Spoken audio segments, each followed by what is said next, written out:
They say blood is thicker than water. But what happens when that blood turns cold? What happens when the very people who are supposed to love you unconditionally treat you like a discarded piece of luggage? I'm Marilyn Cox, and I'm about to tell you a story that will make you question everything you thought you knew about family loyalty. Before we jump back in, tell us where you're tuning in from, and if this story touches you, make sure you're subscribed, because tomorrow I've saved something extra special for you. Picture this. You're 75 years old, standing alone in the middle of a bustling airport terminal on your birthday, watching your own children and grandchildren walk away from you like you're a stranger. The suitcase at your feet contains everything you packed for what was supposed to be the celebration of a lifetime, and the silence around you is deafening, despite the chaos of travelers rushing past. But here's the thing about being abandoned by those you love most. Sometimes, it's exactly the wake-up call you need to realize your own worth. And sometimes, just sometimes, the best revenge is teaching people the true value of what they've thrown away. This is the story of how my family's greed became their greatest teacher, and how my birthday gift to myself became a lesson they'll never forget. The morning of my 75th birthday started like something out of a dream. I had been awake since 4 a.m, not from anxiety, but from pure excitement. After months of planning, today was the day we were all supposed to fly to Hawaii together. My 3 children, their spouses, and my 5 grandchildren. 11 of us total, spanning 3 generations, finally taking the vacation I had been promising them for years. I stood in front of my bedroom mirror, adjusting the new coral-colored blouse I had bought specifically for this trip. The woman looking back at me had silver hair that caught the early morning light, laugh lines that spoke of decades of joy, and eyes that still sparkled with the same enthusiasm I'd had as a young mother. At 75, I wasn't the frail elderly woman society often portrays. I was Marilyn Cox, strong, independent, and ready for adventure. The taxi arrived at precisely 6 o'clock, just as I had arranged. I had insisted on meeting everyone at the airport rather than having them pick me up. Looking back now, I realized this was the first sign that something was amiss. My daughter Susan had been unusually agreeable about the arrangement, and my sons, Robert and Michael, had been strangely quiet during our final planning call the night before. As we drove through the quiet streets of the early morning, I couldn't help but smile at the thought of my grandchildren's faces when they saw the ocean for the first time. Little Emma, only 6 years old, had been asking me about the color of Hawaiian water for weeks. Teenage Jake had been researching surfing lessons with the dedication of a scholar. Even my usually indifferent 16-year-old granddaughter Madison had shown genuine excitement about the luau we had planned. The airport was already bustling with activity when I arrived at 7:30.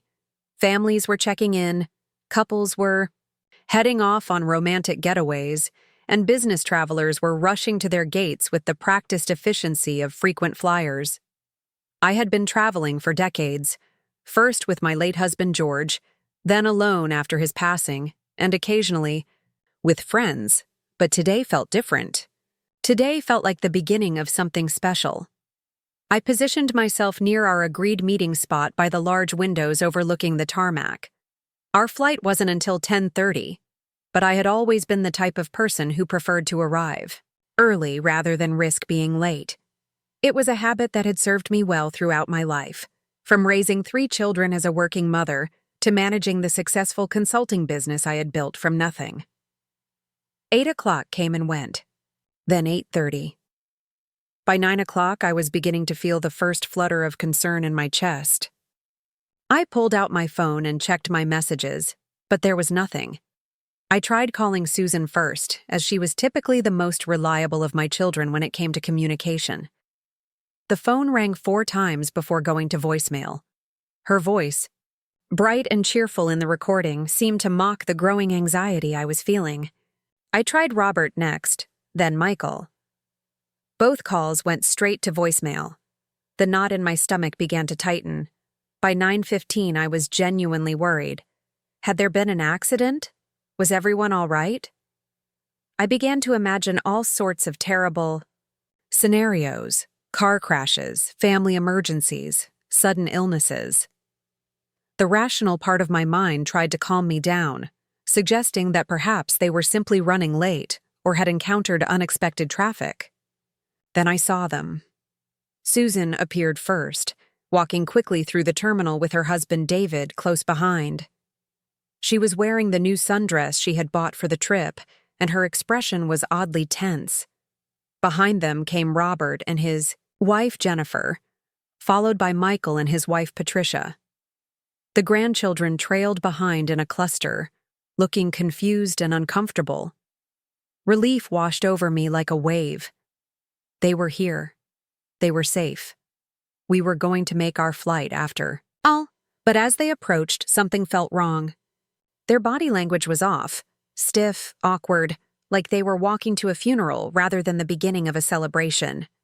Susan's smile looked forced, and none of them made eye contact with me directly.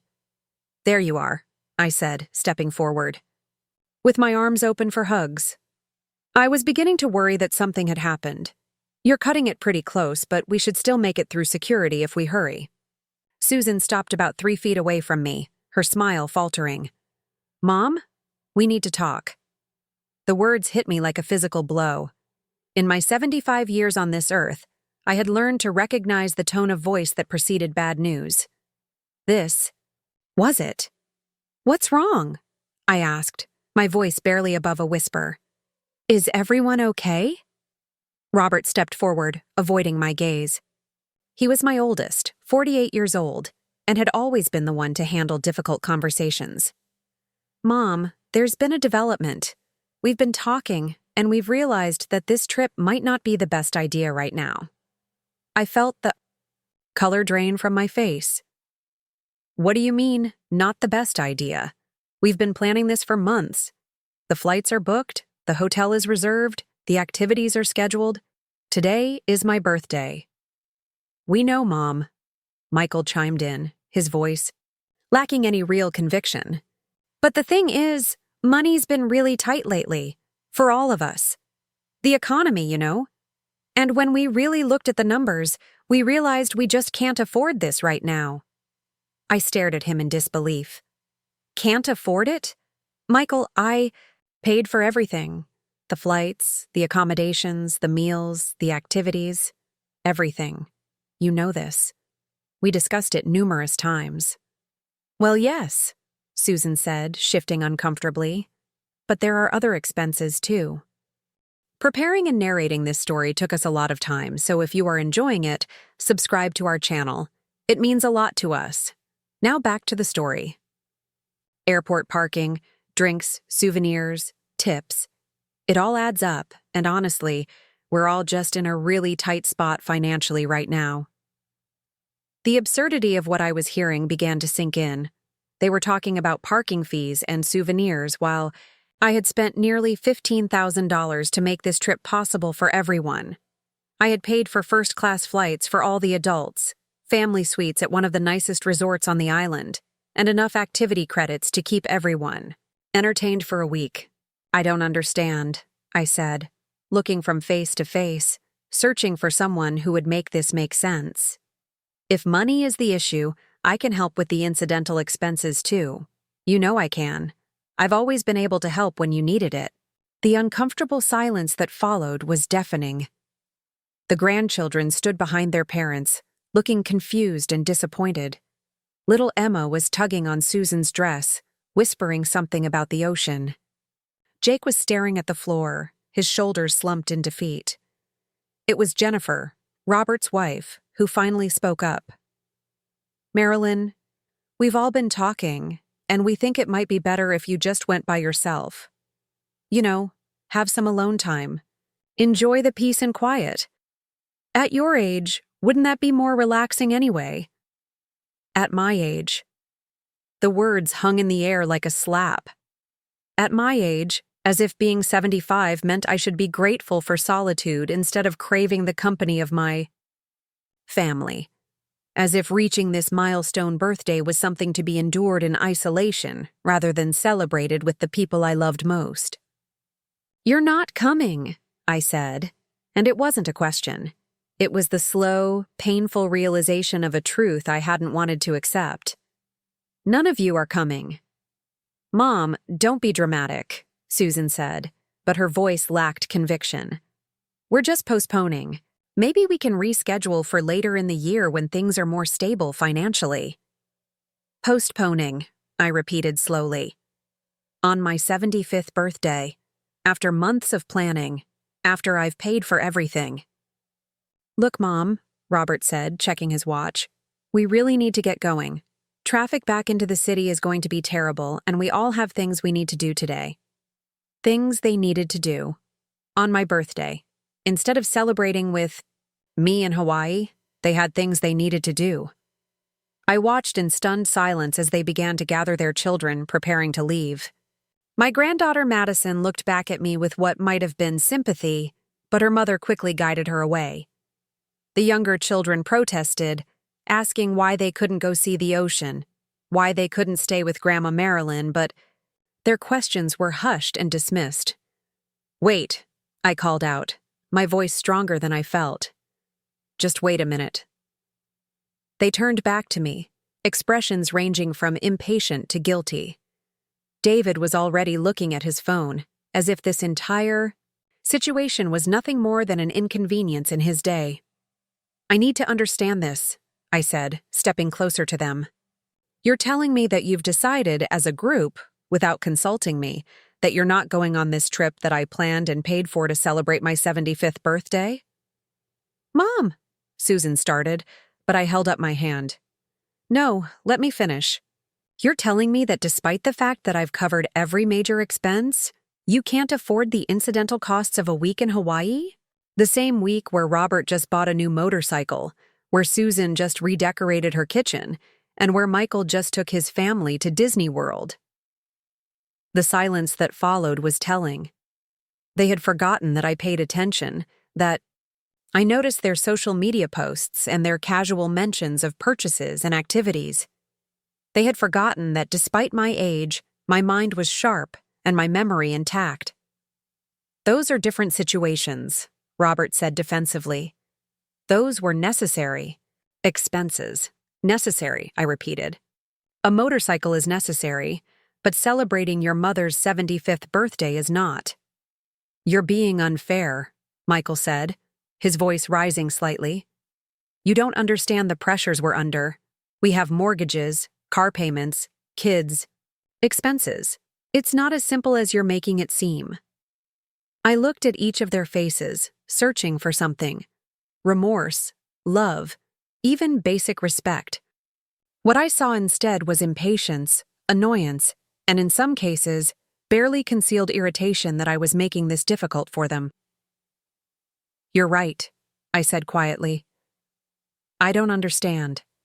I don't understand how the children I raised, the children I sacrificed for, the children I've supported financially and emotionally for decades, can stand here on my birthday and tell me that I'm not worth a week of their time." "It's not about worth, Mom," Susan said, but her words sounded hollow even to her own ears. "Isn't it?" I asked. "Because from where I'm standing, it looks exactly like that. It looks like you've weighed the value of my happiness against the inconvenience of spending time with me, and I've come up lacking." The PA system crackled to life, announcing that my flight, our flight, was now boarding.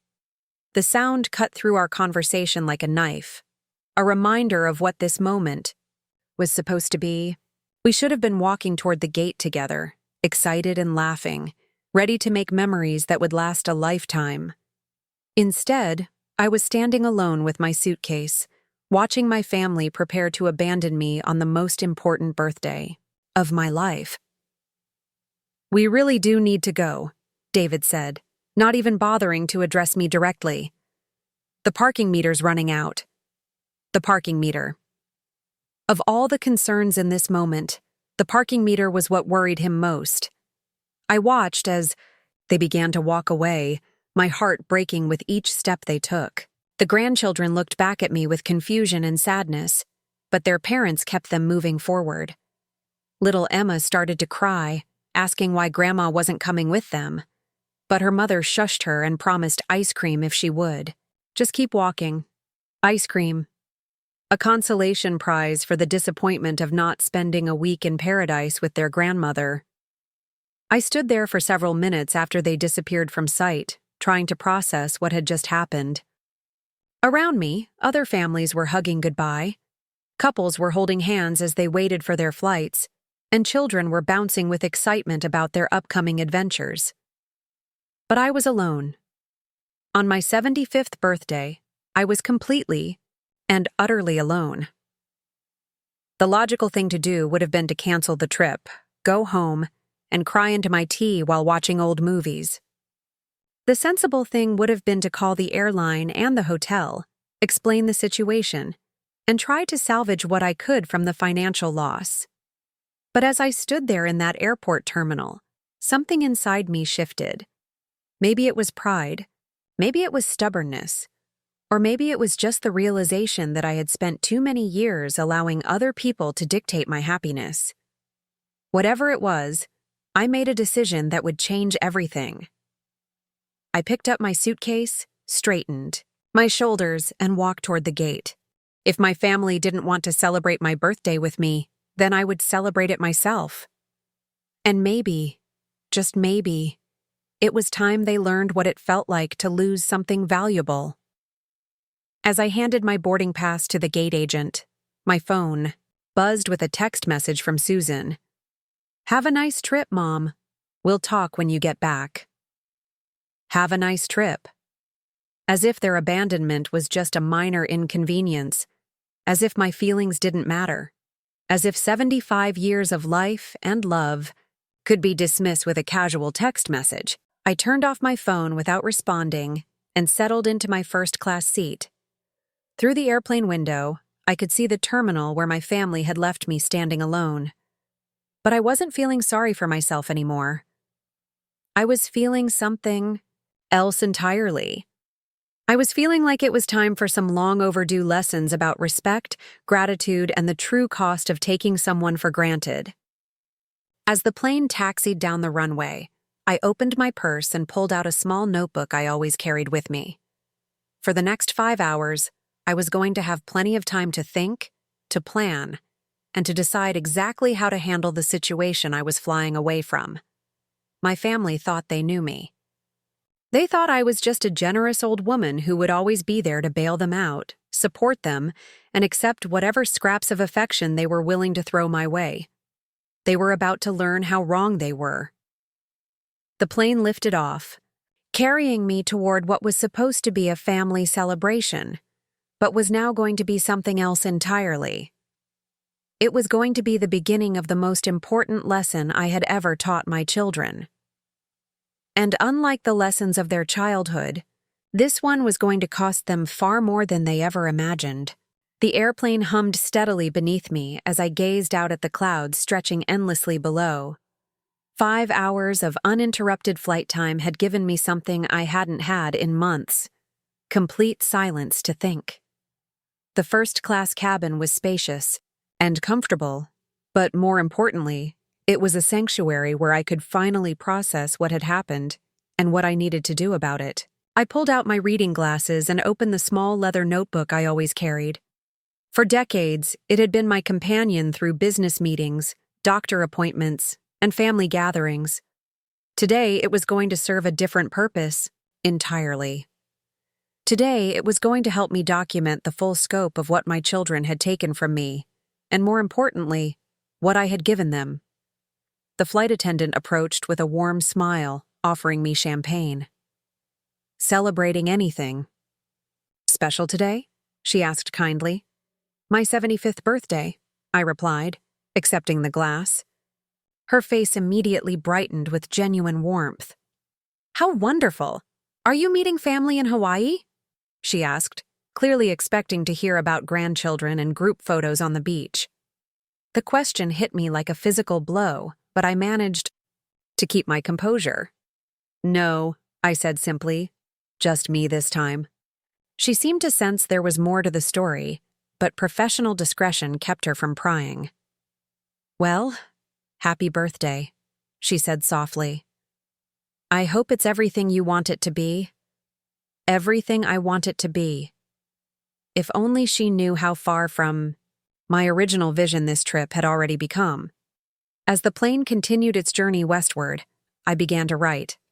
Not a diary entry or a letter, but a comprehensive inventory of my relationship with my children. I started with the obvious things. The recent financial support I had provided that they seemed to take for granted. Robert's mortgage.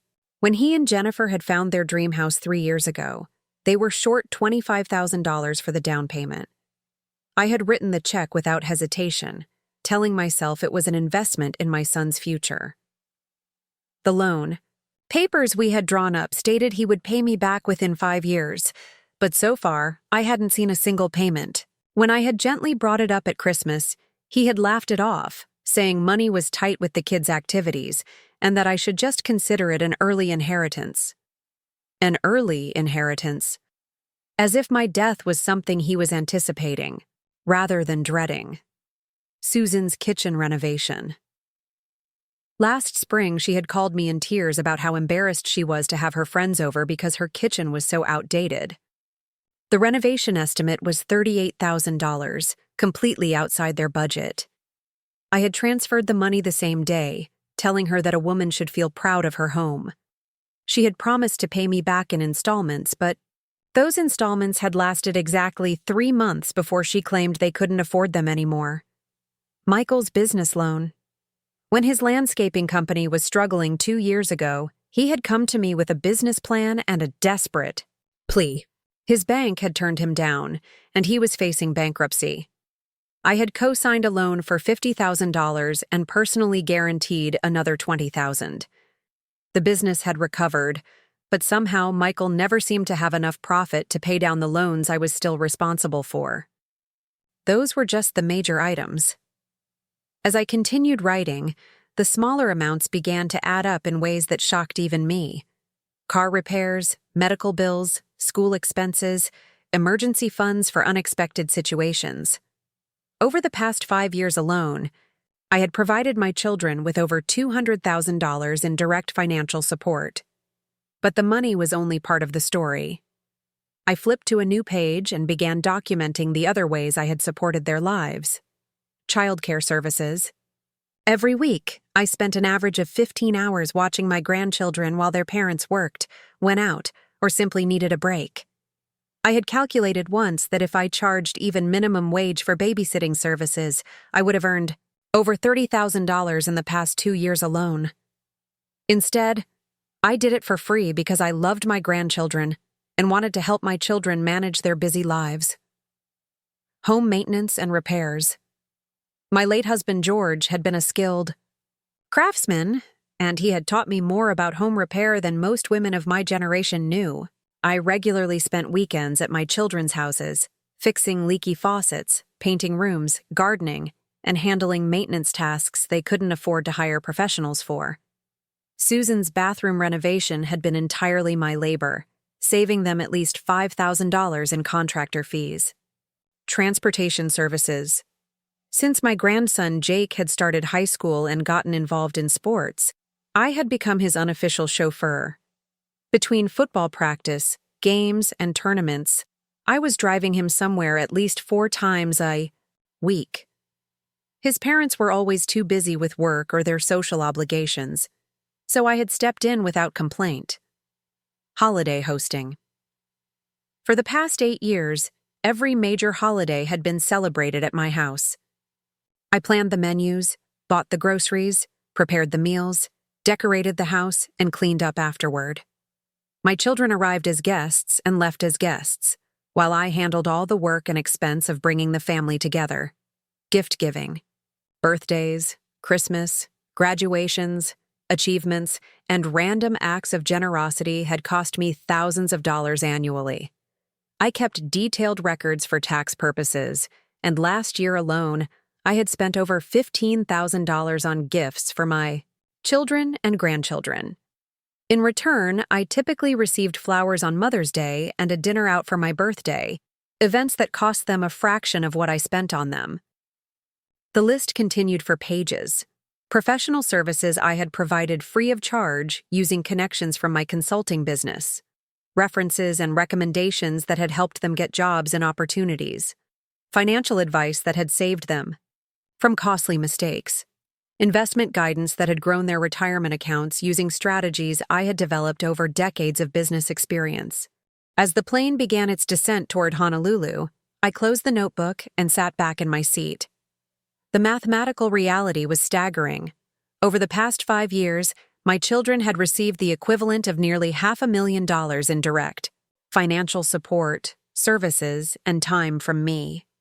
In return, they had abandoned me at an airport on my 75th birthday because they couldn't afford the incidental expenses of a trip I was paying for. But the financial calculation wasn't what hurt the most. It was the pattern of behavior it revealed, a pattern I had been too generous or too naive to recognize before today. The disrespect had been escalating for years. Phone calls that went unreturned for days. Invitations declined at the last minute. Conversations cut short because they were too busy for their mother. Promises broken, commitments forgotten, and my feelings treated as an afterthought in their increasingly self-centered lives. I thought about the Christmas dinner 2 months ago, when I had spent 3 days preparing a feast for the entire family. Susan had arrived 2 hours late because she had stopped at a friend's house for cocktails. Robert had spent most of the shower meal checking his phone and conducting business calls. Michael had complained about the music I was playing, the temperature of the house, and the fact that I hadn't bought the specific brand of wine he preferred. The grandchildren had been wonderful, as always. They hugged me, thanked me for their gifts, and genuinely seemed to enjoy spending time with their grandmother. But their parents had treated the entire occasion like an obligation they were grudgingly fulfilling rather than a celebration they were grateful to attend. I thought about my birthday celebrations over the past few years. Dinner at restaurants where I paid the bill. Gifts that were clearly last-minute purchases with little thought behind them. Cards that were signed but not personalized. My children had been going through the motions of loving me without actually putting any effort into the relationship. The plane touched down in Hawaii as the sun was setting, painting the sky in brilliant shades of orange and pink. Other passengers around me were talking excitedly about their vacation plans, checking their phones for messages from family members who were eager to hear about their safe arrival. My phone had remained silent since I had turned it back on after landing. No calls, no texts, no expressions of concern about whether their elderly mother had made it safely to her destination. They had abandoned me at the airport, and now they were simply going about their lives as if I didn't exist. That realization crystallized something inside me that had been building for months, perhaps years. I wasn't just hurt or disappointed anymore. I was angry. Not the hot, explosive anger that burns out quickly, but the cold, steady anger that comes from finally seeing clearly after years of willful blindness. My children had been using me. They had taken my love, my generosity, and my support, and they had given me nothing meaningful in return, except the illusion that we had a close family relationship.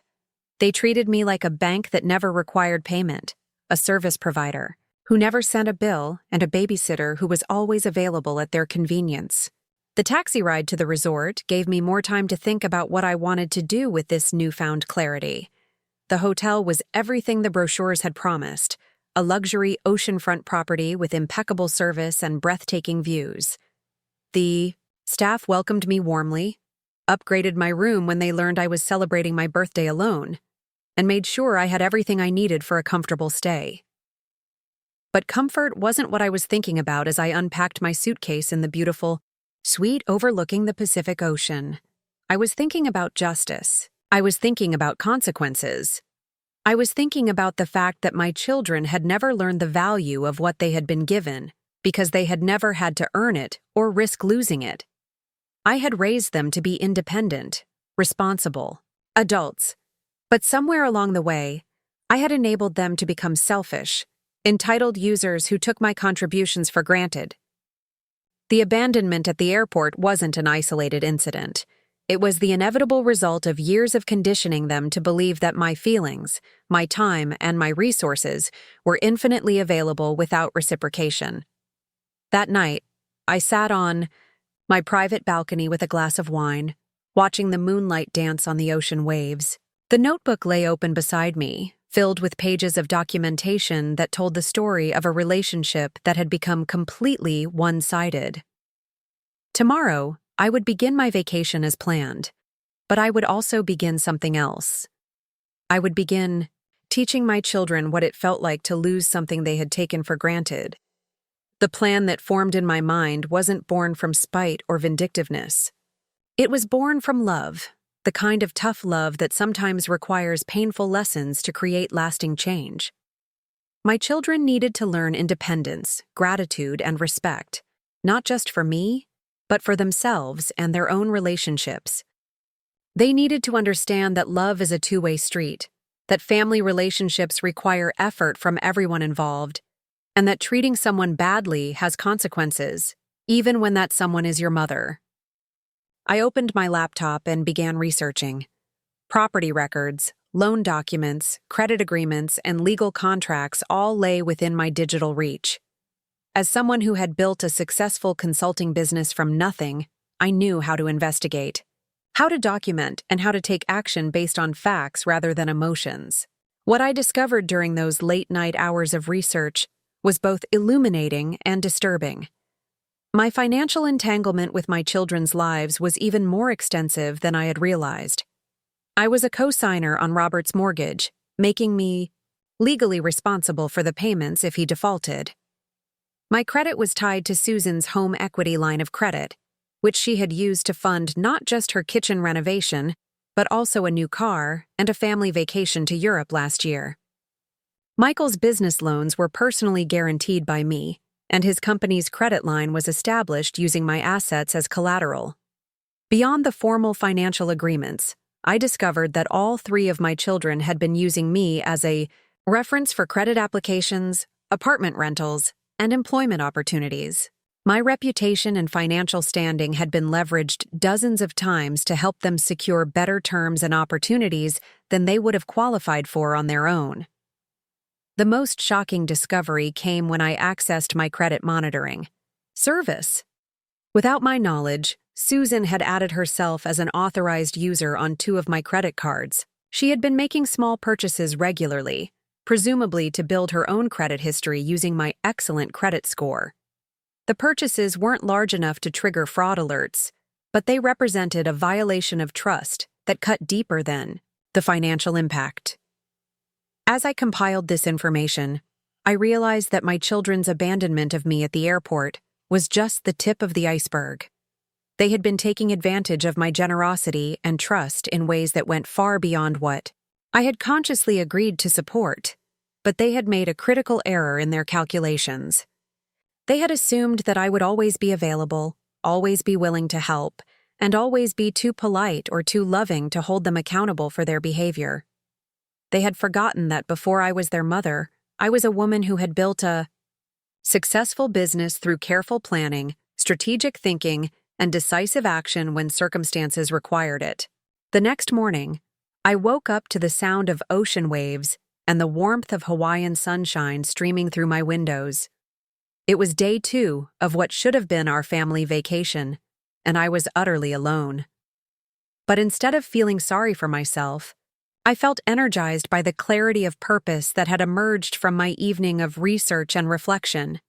I ordered room service breakfast and spread my documents across the dining table in my suite. Phone calls needed to be made, emails needed to be sent, and legal processes needed to be initiated. My children thought they could discard me like an unwanted piece of luggage, but they were about to learn that their financial security had been built on a foundation they had just chosen to abandon.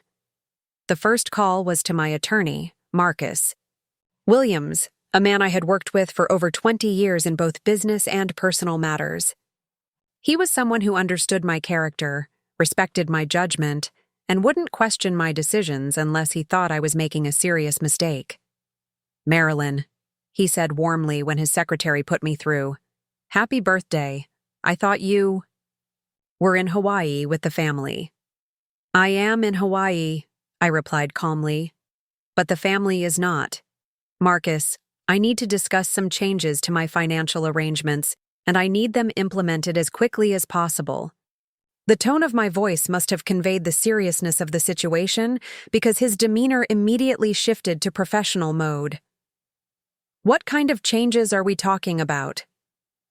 I spent the next hour explaining the situation, reading from my notes, and outlining the actions I wanted to take.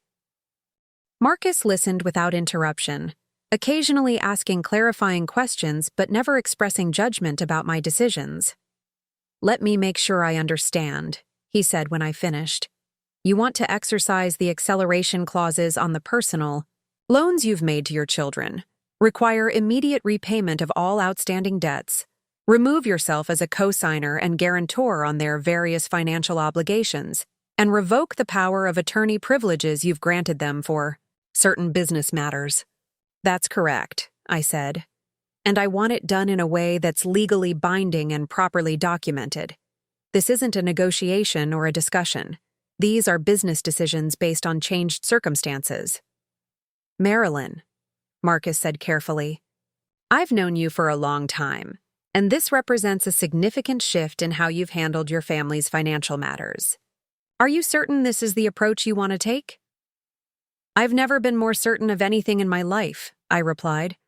Marcus, they abandoned me at an airport on my 75th birthday because they couldn't afford the incidental expenses of a vacation I was paying for.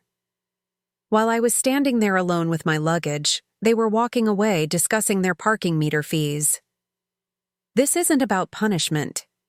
This is about teaching them the value of what they've been taking for granted. I understand, he said. Give me 48 hours to prepare the documentation. I'll have everything ready for your signature when you return from Hawaii. In the meantime, I'll start the process of notifying the relevant financial institutions about the changes to your guarantees and co-signature obligations. The second call was to my financial advisor, Catherine Martinez, who managed my investment portfolio and retirement accounts. Like Marcus, she was someone I trusted completely and who had my best interests at heart.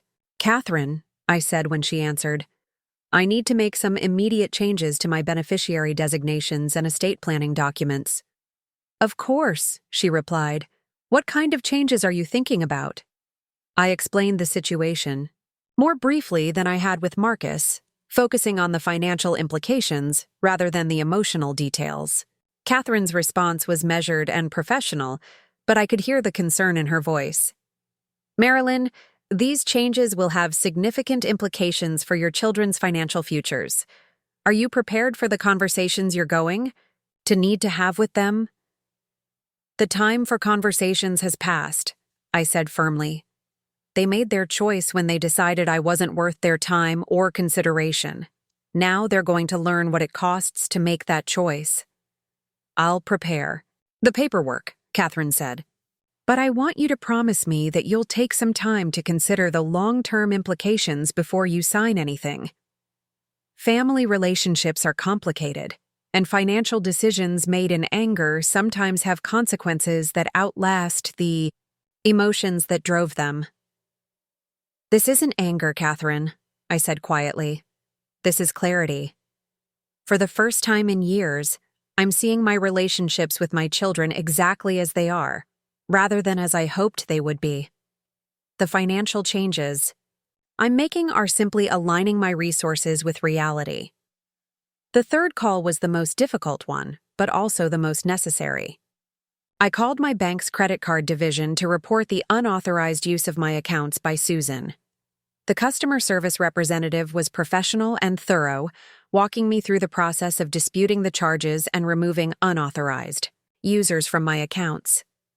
Ma'am, the representative said, I need to ask if you want to pursue this as a case of identity theft or fraud.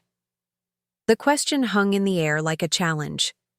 Did I want to criminally prosecute my own daughter for using my credit without permission? The mother in me recoiled from the idea, but the businesswoman in me recognized that there had to be consequences for crossing legal and ethical boundaries. I want the unauthorized access removed immediately, I said finally. As for the fraud charges, I'll need to consider that decision more carefully.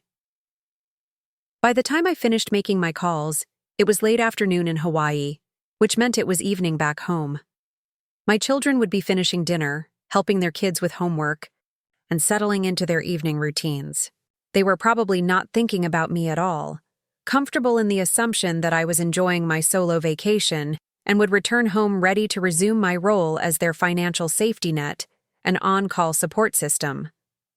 They were about to be very surprised.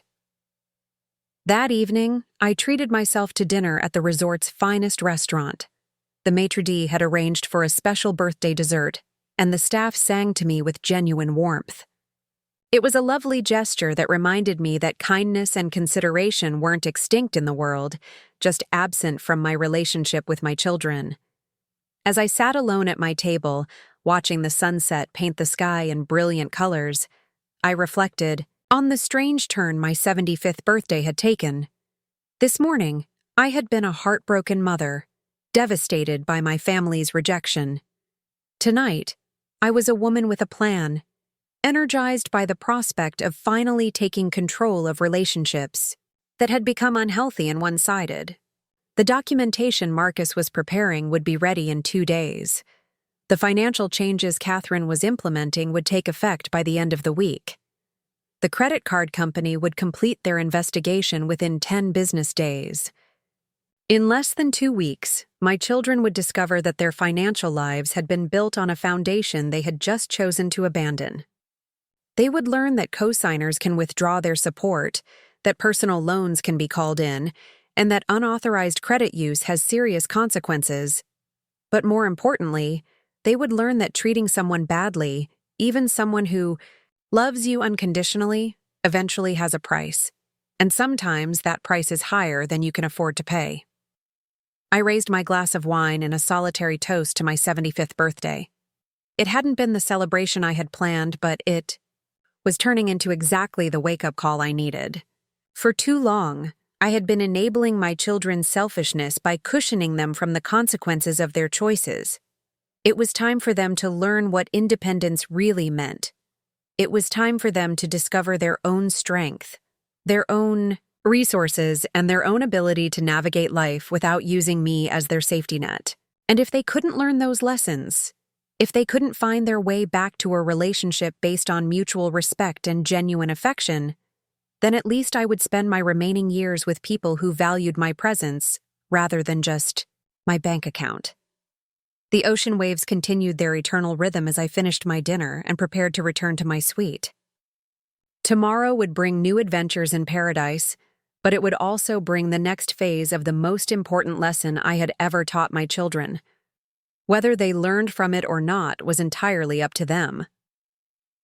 The third morning of my Hawaiian day dawned clear and beautiful, with trade winds carrying the scent of plumeria and salt air through my open balcony doors.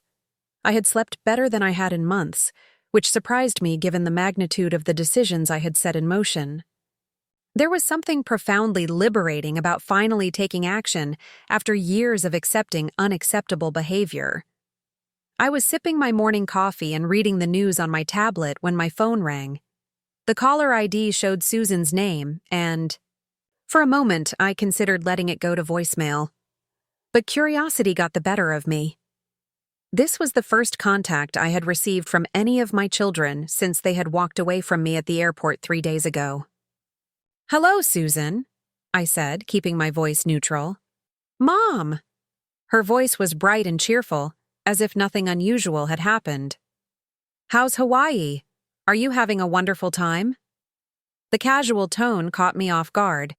She was speaking to me as if we had parted on good terms, as if she hadn't been part of a group decision to abandon me on my birthday. It was either remarkable denial or stunning insensitivity. "Hawaii is beautiful," I replied carefully. "The weather has been perfect, and the resort is everything I hoped it would be." "Oh, that's wonderful. I'm so glad you decided to go ahead with the trip. I told Robert and Michael that you'd probably enjoy the peace and quiet. You know how chaotic things can get when all the kids are together." Chaotic. She was characterizing what should have been a joyful family celebration as something chaotic that I was better off avoiding. The revisionist history was breathtaking in its audacity. "Susan," I said, "why are you calling me?" "Well, I have a tiny favor to ask."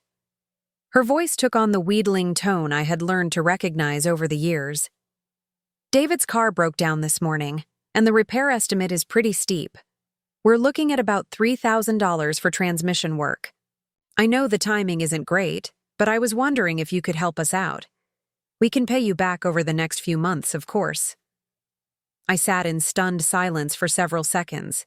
She was asking me for money. 3 days after abandoning me at an airport because she couldn't afford the incidental expenses of a vacation I was paying for, she was asking me for $3,000 to fix her husband's car. "Let me make sure I understand," I said slowly. "You're calling me in Hawaii, where I'm spending my 75th birthday alone because you couldn't afford to come on a trip I had paid for, to ask me for money to fix your husband's car." "Well, when you put it like that, it sounds bad," Susan said with a nervous laugh. "But you know how these things are. Car repairs are emergencies. They just happen at the worst possible times. And my birthday wasn't the worst possible time to abandon your mother?" The silence that followed was telling. I could almost hear her brain working, trying to figure out how to navigate this conversation now that I wasn't responding with my usual immediate agreement to help. "Mom, you're being a little dramatic about this. We explained that money was tight for everyone. It wasn't personal." "It wasn't personal," I repeated. "Susan, I need you to listen to me very carefully. I'm your mother. I planned and paid for a family vacation to celebrate my 75th birthday. You and your brothers decided, without consulting me, that you couldn't afford to go. Now you're asking me for $3,000 for a car repair. How is that not personal?" "Look, Mom, I don't want to fight about this. Can you help us with the car or not?" The bluntness of the question was like a slap across the face. There was no apology, no acknowledgement of how she had hurt me, no recognition that her request was inappropriate given the circumstances. She simply wanted my money, and my feelings about recent events were irrelevant to her. "No," I said quietly. "I cannot help you with the car repair." "What do you mean, no?" Susan's voice shifted from wheedling to sharp. "Mom, we really need this money. David can't get to work without his car. Then I suggest you figure out alternative transportation or find another source of funding. There are buses, ride shares, rental cars, and bank loans available to people who need them." "We can't get a bank loan for a car repair. Our credit isn't good enough for an unsecured loan, and we don't have time for the approval process anyway." I almost laughed at the irony. Their credit wasn't good enough for a $3,000 loan, but they felt entitled to that amount from me with no collateral, no formal agreement, and no realistic repayment plan. "Susan, I'm hanging up now. Enjoy the rest of your day." "Mom, wait! You can't just—" I ended the call and immediately turned off my phone. My hands were shaking slightly, not from anger, but from the adrenaline of finally standing up for myself in a way I hadn't done in years. Susan's call had confirmed everything I had concluded during my reflection time. To my children, I wasn't a person with feelings and needs. I was a resource to be tapped whenever they faced financial inconvenience. The timing of her request couldn't have been more perfect for my purposes. It demonstrated beyond any doubt that they had learned nothing from the airport incident and had no intention of examining their behavior or making amends for how they had treated me. An hour later, my phone showed 14 missed calls and 23 text messages. The pattern was predictable. Susan had called Robert and Michael to complain that I had refused to help with the car repair. They had then called each other to discuss this unprecedented development. Finally, they had all tried calling me repeatedly, apparently unable to accept that I might not be immediately available to solve their problems. I scrolled through the text messages without reading them carefully. The preview lines showed variations of, "Mom, please call me back. We need to talk about this," and I don't understand why you're being this way. Not one of them contained an apology or an acknowledgement of how they had treated me. While I was reviewing their increasingly frantic attempts to reach me, my phone rang again. This time it was Robert, and I decided to answer. "Mom, what the hell is going on?" His voice was angry, with no attempt at the false cheer Susan had started with. "Susan says you refuse to help them with their car repair. That's not like you." "You're right, Robert. It's not like me. I'm trying some new approaches to how I handle my relationships." "New approaches? Mom, they really need this money. David can't miss work because his car is broken. They have bills to pay."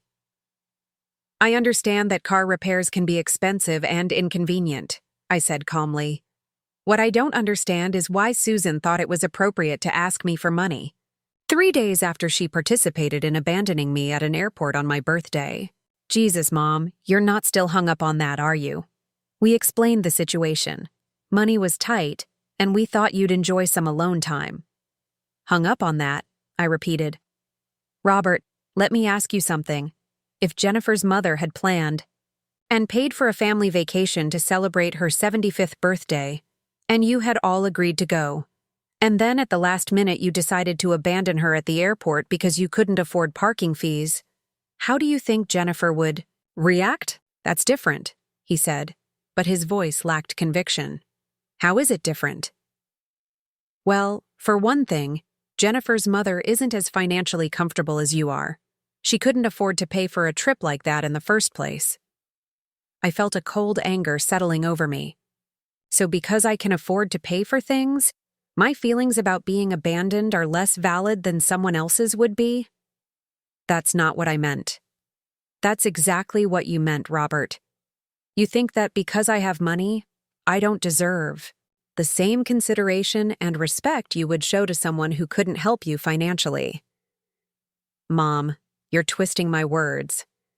Look, forget about Hawaii for a minute. Susan and David really need help with this car repair. Can't you just loan them the money? You know they're good for it. Actually, Robert, I don't know that they're good for it. Susan still owes me $38,000 from her kitchen renovation, and she stopped making payments on that loan 8 months ago. You owe me $25,000 from your down payment loan, and you've never made a single payment. Michael owes me over $70,000 in various business loans and guarantees. None of you are good for the money you've already borrowed." The silence that followed was heavy with implications. I had never laid out the numbers so starkly before, never forced them to confront the cumulative scope of their debt to me. "Those are different situations," Robert said finally. "Those were family loans. We always understood that family loans were more flexible than bank loans." "More flexible," I said, "meaning you never intended to pay them back." "Mom, that's not fair. We've always intended to pay you back when we could afford it." "When you could afford it." "Robert, you bought a $15,000 motorcycle 6 months ago.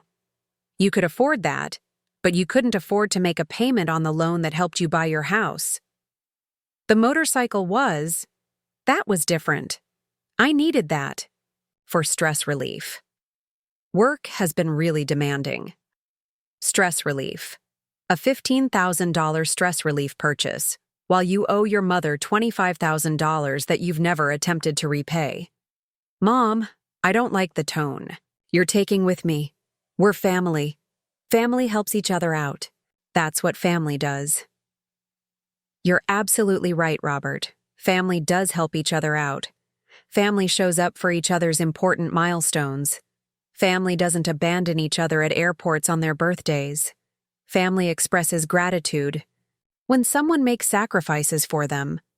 Family treats each other with respect and consideration. We do treat you with respect and consideration.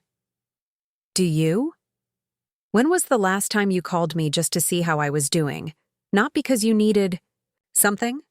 When was the last time you invited me to do something that I would enjoy, rather than expecting me to provide services for your convenience? When was the last time you expressed genuine appreciation for anything I've done for you? The questions, hung in the air, unanswered, because we both knew the answers would be uncomfortable for him to acknowledge. Mom, I think you're being unreasonable about this. We love you, and you know we love you. But love doesn't mean we have to follow some rigid schedule of phone calls and thank you notes. No, Robert, but love does mean you don't abandon someone. At an airport on their birthday, love means you consider their feelings before making decisions that affect them. Love means you treat them at least as well as you would treat a stranger. Fine, he said, his voice tight with frustration. We made a mistake about Hawaii. I'm sorry, okay? We're all sorry. But that doesn't mean you should punish Susan and David by refusing to help them when they really need it. I'm not punishing anyone, Robert. I'm simply declining to provide financial assistance to people who have demonstrated that they don't value my presence in their lives, except when they need money. That's not true, and you know it. Is it? Let me ask you this. If I hadn't called Susan this morning, how long would it have been before any of you contacted me? Would you have called to see if I made it to Hawaii safely? Would you have called to apologize for how you treated me? Would you have called just to wish me a happy birthday? Another uncomfortable silence stretched between us. I didn't think so, I said. The only reason any of you are calling me now is because I said no to something you wanted. That tells me everything I need to know about how you view our relationship. Mom, this is crazy. You're acting like we're terrible people because we had to cancel a vacation. These things happen. Adults deal with disappointments and move on. Adults also take responsibility for their actions and consider how their behavior affects other people. Adults don't make commitments lightly and break them casually. Adults express gratitude when someone does something generous for them. We are grateful. We've always been grateful for everything you've done for us. Have you? Robert, when was the last time you said thank you for anything I've done? Not the polite, automatic thank you that people say when someone passes the salt, but a genuine expression of appreciation for a significant favor or gift. I waited, but he didn't answer. I'll tell you when, I continued. It was Christmas morning when you were 12 years old, and I had saved for months to buy you the bicycle you wanted. You hugged me and told me I was the best mom in the world. That was 36 years ago, Robert. That was the last time you expressed genuine, heartfelt gratitude for anything I did for you. That's not true. That can't be true. It is true. And the reason I remember it so clearly is because it was so different from how you and your siblings respond to my generosity now. Now you accept whatever I give you as if it's your due, as if I owe it to you simply because I'm your mother. Mom, you're being ridiculous. Of course we appreciate what you do for us. We just don't feel like we need to make a big production out of saying thank you every time. A big production.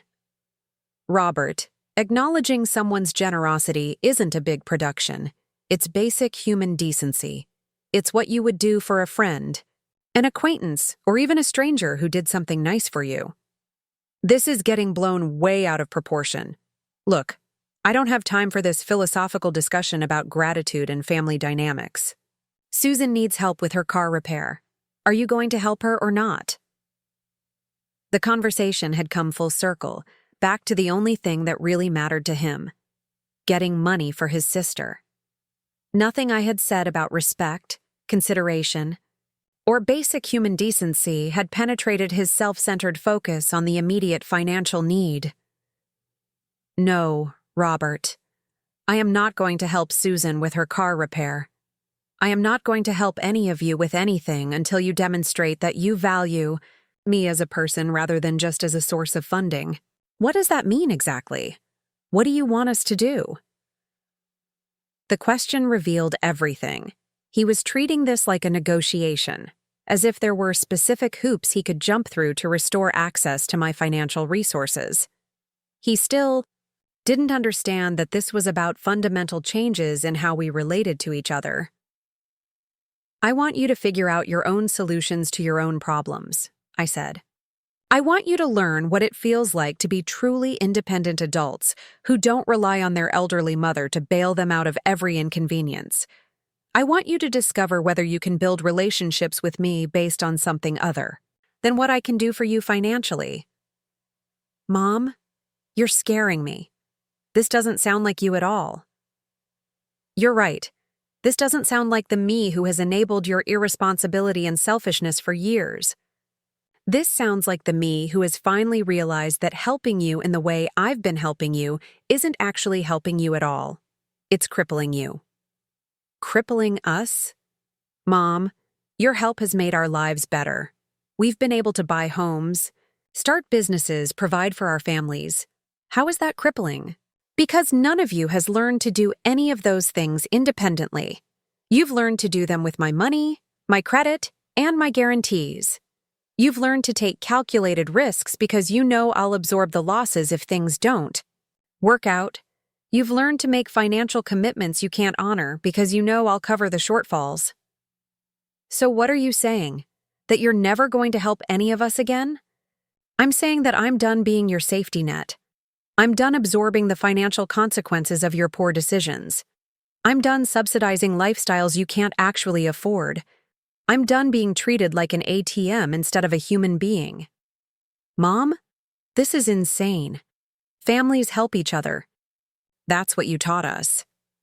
I taught you that families help each other. I didn't teach you that one person in the family should carry the financial burden for everyone else while receiving nothing but demands and disrespect in return. We don't disrespect you. Robert, you abandoned me at an airport on my 75th birthday because you couldn't afford parking fees for a trip I was paying for. 3 days later, your sister called me asking for $3,000 for a car repair. If that's not disrespect, what would you call it? Another long silence stretched between us. When Robert finally spoke, his voice was different, colder, more calculating. Fine, Mom. If that's how you want to play this, fine. But you should know that this decision is going to affect more than just Susan's car repair. There are other things, bigger things, that depend on your support. What kind of bigger things?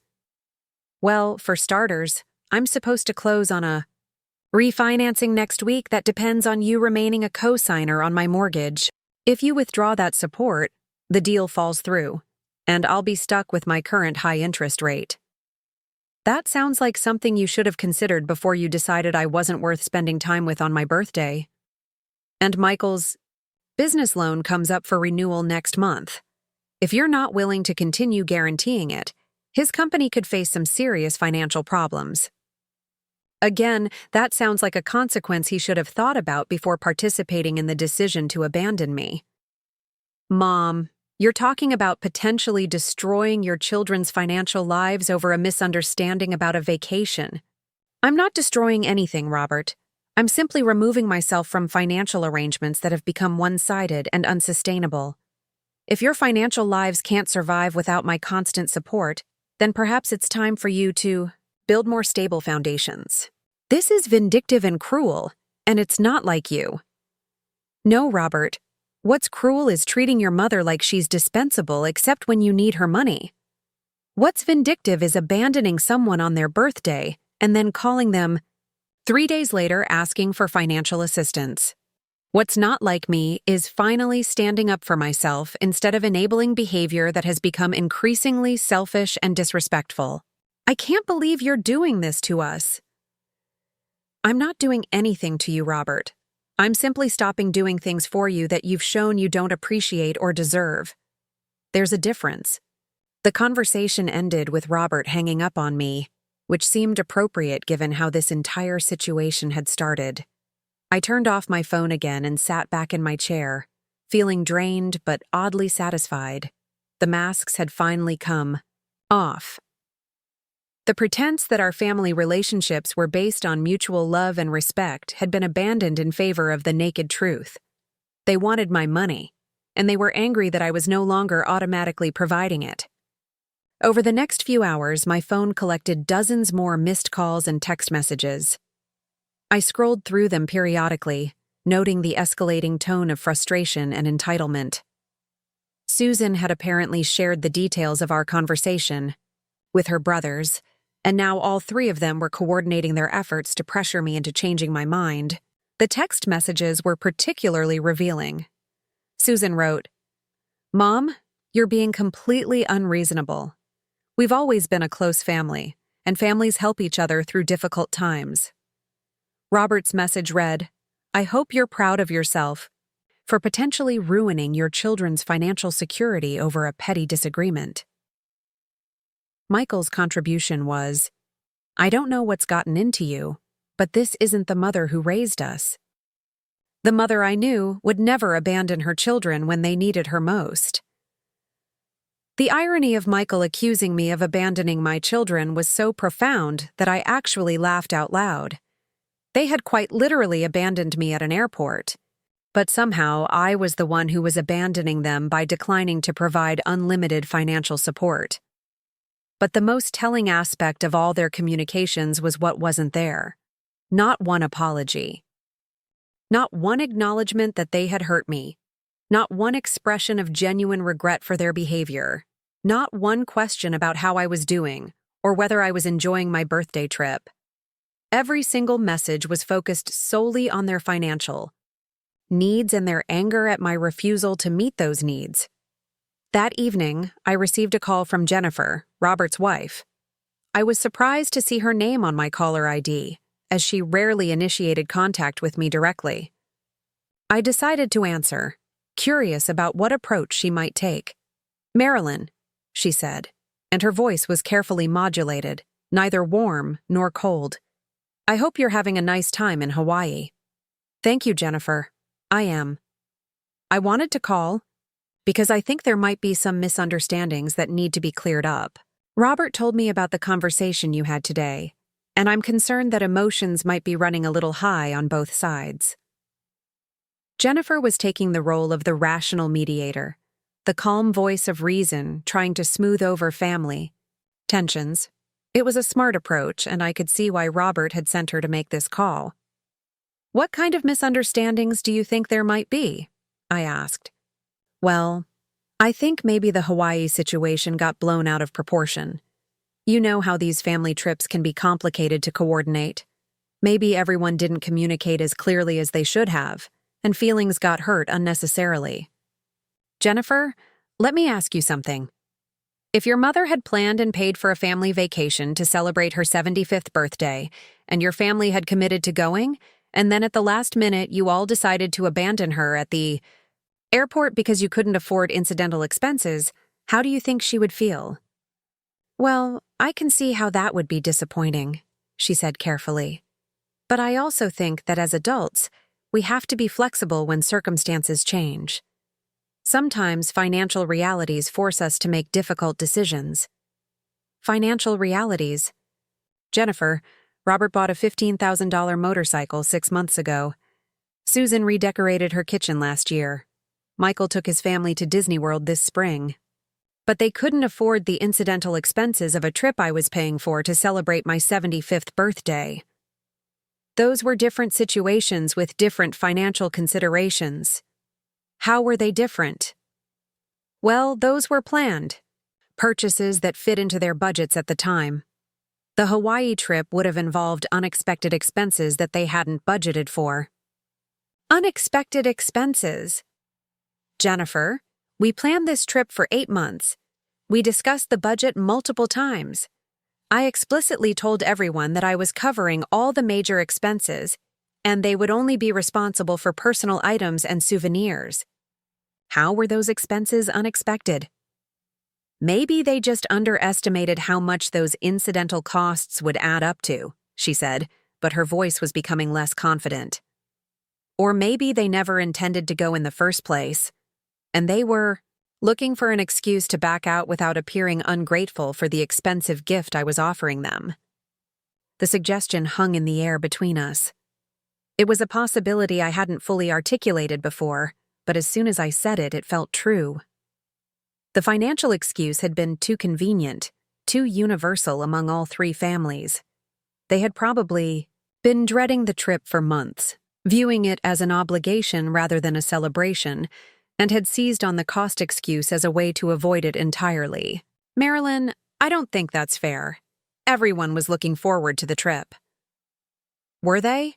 Because their behavior at the airport suggested otherwise. They seemed relieved to be leaving, not disappointed about missing the vacation. People handle disappointment differently. Maybe they were just trying to make the best of a difficult situation. By abandoning me and going about their day as if nothing had happened? By not calling to check if I made it safely to Hawaii? By waiting 3 days to contact me, and then only to ask for money? Jennifer was quiet for a moment, and I could hear her changing tactics. Marilyn, I understand that you're hurt, but I'm worried that you're making decisions that could have serious consequences for Robert's financial stability. The mortgage refinancing he mentioned is really important for our family's budget. And there it was. The real reason for her? Call. Not concern for my feelings or family harmony, but worry about the financial implications of my newfound boundaries. Jennifer, Robert's mortgage refinancing is between Robert and his bank. If his bank requires a co-signer, that suggests they don't consider him creditworthy enough to handle the loan independently. But you've been co-signing for him for years.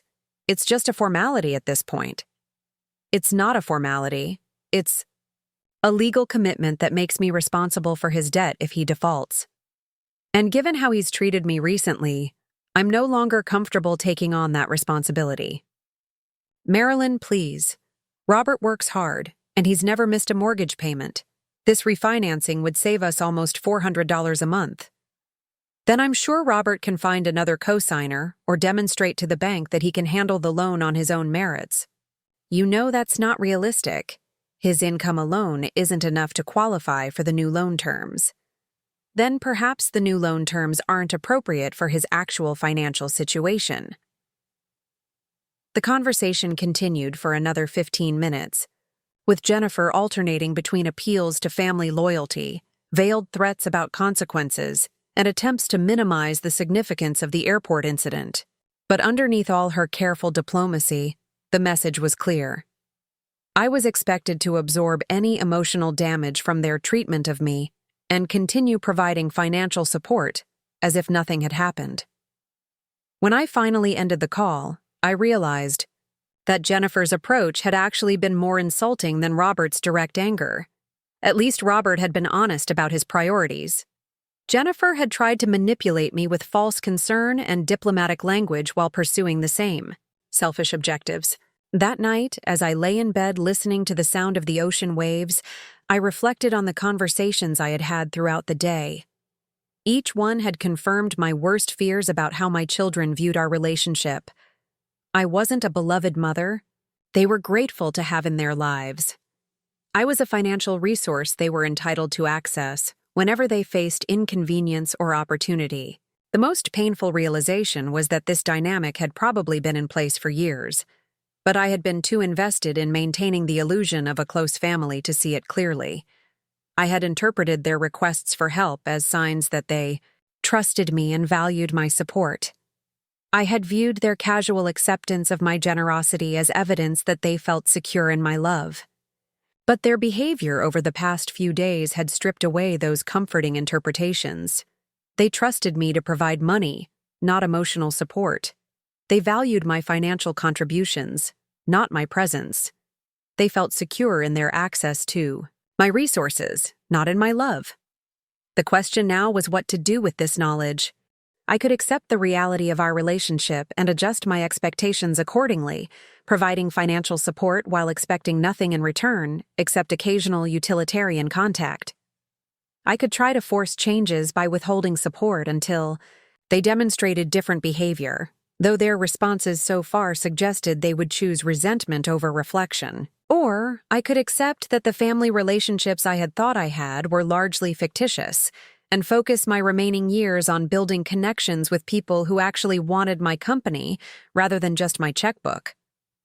As I drifted off to sleep, in my luxury hotel suite, surrounded by the beauty of a Hawaiian paradise I was experiencing alone on my 75th birthday, I found myself leaning toward the third option. Life was too short to spend it begging for love from people who had already shown me exactly what I meant to them. Tomorrow would bring new decisions and new conversations. But tonight, for the first time in years, I fell asleep without worrying about whether I was doing enough for my children or whether they were happy with me. Instead, I fell asleep wondering what my life might look like if I focused on my own happiness for a change. The fourth day of my Hawaiian vacation brought unexpected clouds and intermittent rain, which seemed fitting given the storm that was brewing back home. I had deliberately kept my phone turned off for most of the previous evening, but when I powered it on during breakfast, I found 47 missed calls and 62 text messages waiting for me. The escalation was remarkable. What had started as individual requests for money had evolved into a coordinated family crisis response. I scrolled through the messages chronologically, watching the panic spread and intensify as my children began to grasp the potential scope of what I was doing. The early messages were still focused on the immediate car repair issue, but by midnight their time, the tone had shifted dramatically. Michael had apparently spent the evening researching the legal implications of loan guarantees and cosigner obligations. His messages became increasingly frantic as he realized that I had the legal right to withdraw from most of our financial arrangements. Susan's messages revealed that she had been calling credit card companies and banks, trying to understand what would happen if I removed my name from various accounts and guarantees. The customer service representatives had apparently been quite clear about the consequences, judging from her increasingly desperate texts begging me to reconsider. Robert's messages showed a different kind of panic. He had clearly been doing calculations, trying to figure out alternative financing options for his mortgage refinancing. The numbers weren't working in his favor, and his messages became more accusatory as the night progressed, blaming me for potentially destroying his family's financial stability over what he continued to characterize as a minor misunderstanding. But it was the group text thread they had created that revealed the most about their mindset. Someone had forgotten to remove me from the conversation, giving me a window into how they were discussing the situation among themselves. "This is insane," Susan had written at 11:47 p.m. "She's never acted like this before. Something must be wrong with her." "Maybe it's early dementia," Michael had replied. "I've heard that personality changes can be one of the first signs." "Don't be ridiculous," Robert had responded. "She's sharp as a tack.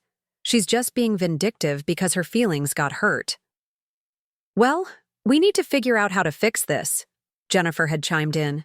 "The mortgage thing is happening next week. We can't let her destroy our refinancing over a temper tantrum." A temper tantrum? That's how they were characterizing my response to being abandoned on my 75th birthday. Not as a legitimate reaction to mistreatment, not as a reasonable boundary-setting exercise, but as a temper tantrum that needed to be managed and resolved for their convenience. The conversation continued for another hour, with various family members proposing strategies for handling me. Susan suggested having the grandchildren call me, thinking I wouldn't be able to resist their requests. Michael proposed having his wife Patricia reach out, since she had always gotten along well with me. Robert favored a more direct, confrontational approach, believing I would back down if pressed hard enough. What struck me most about their entire conversation was the complete absence of self-reflection. Not one of them suggested that perhaps they should apologize for their behavior. Not one acknowledged that abandoning me at the airport might have been genuinely hurtful. Not one considered that their treatment of me over the years might have been taking a toll that finally reached a breaking point. Instead, they approached the situation like a crisis management problem that needed to be solved through the right combination of manipulation, pressure, and strategic relationship deployment. I was a malfunctioning asset that needed to be brought back online, not a person whose feelings and needs deserved consideration. As I was reading through their messages, my phone rang. The caller ID showed a number I didn't recognize, but the area code was local to my hometown. I answered cautiously. "Mrs. Cox, this is Patricia, Michael's wife. I hope I'm not disturbing you." Patricia had never called me Mrs. Cox before. We had always been on a first-name basis, and her formal address was clearly calculated to establish a respectful, deferential tone for the conversation. Hello, Patricia. How did you get this number? Michael gave it to me. Mrs. Cox, I wanted to call because I'm really concerned about what's happening with the family. Michael told me about the misunderstanding regarding the Hawaii trip, and I think maybe there's been some miscommunication that's gotten blown out of proportion. Misunderstanding, miscommunication, blown out of proportion. The same minimizing language I had been hearing from everyone else. What kind of miscommunication do you think there's been, Patricia? Well, I think maybe everyone's feelings got hurt when the trip didn't work out as planned, but I know Michael and the others would never intentionally do anything to upset you. They love you so much, and they're all just devastated that you're feeling this way. Patricia, were you part of the discussion when they decided not to go to Hawaii? There was a pause. Well, yes, we all talked about it as couples. But Mrs. Cox, you have to understand, we really were facing some unexpected financial pressures. Michael's business has been struggling with some late payments from clients, and we've had some surprise expenses with the kids. What kind of surprise expenses? Well, Emma needed orthodontic work that insurance didn't cover, and Jake's football equipment was more expensive than we expected, and Madison wanted to take that art class that cost extra. I almost laughed at the absurdity. Patricia, you're telling me that you couldn't afford the incidental expenses of a Hawaiian vacation that I was paying for because Emma needed braces and Jake needed football equipment?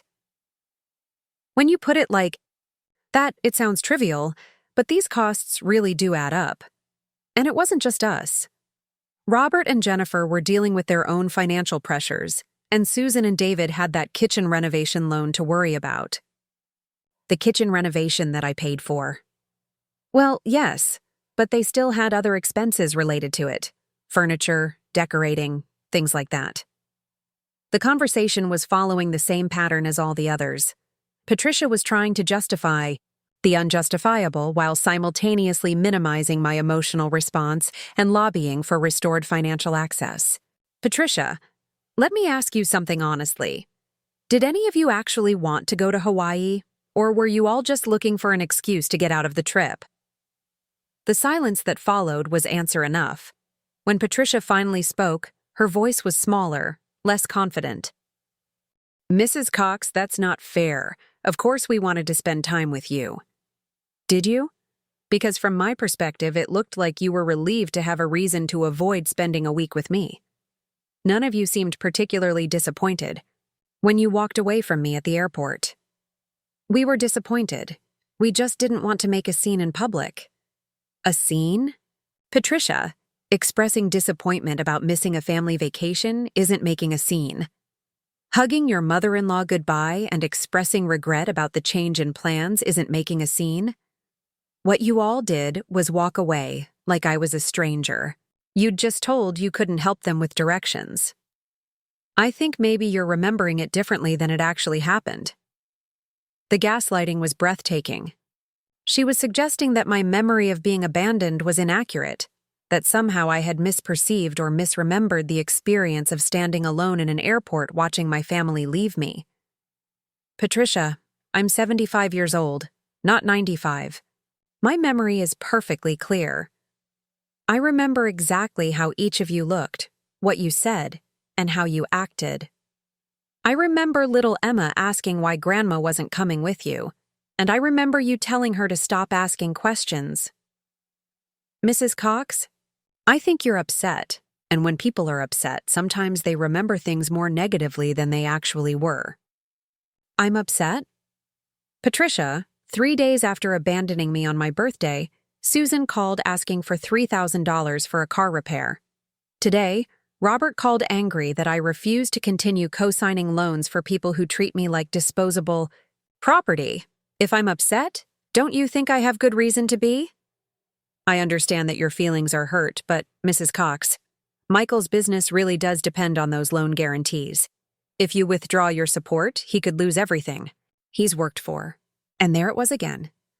The acknowledgement that my feelings were hurt, immediately followed by the demand that I ignore those feelings in order to protect their financial interests. Patricia, If Michael's business can't survive without my personal guarantees, then perhaps it's not a viable business. That's not fair. Lots of small businesses need co-signers and guarantees, especially in the early years. Michael has been working so hard to build something for his family.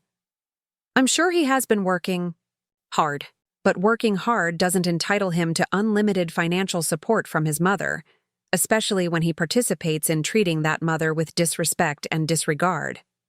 Mrs. Cox, I really think you're overreacting to what was essentially a scheduling conflict. A scheduling conflict. The complete trivialization of what they had done to me was stunning in its audacity. Abandoning your 75-year-old mother at an airport on her birthday wasn't a scheduling conflict. It was a deliberate choice that revealed their priorities and values.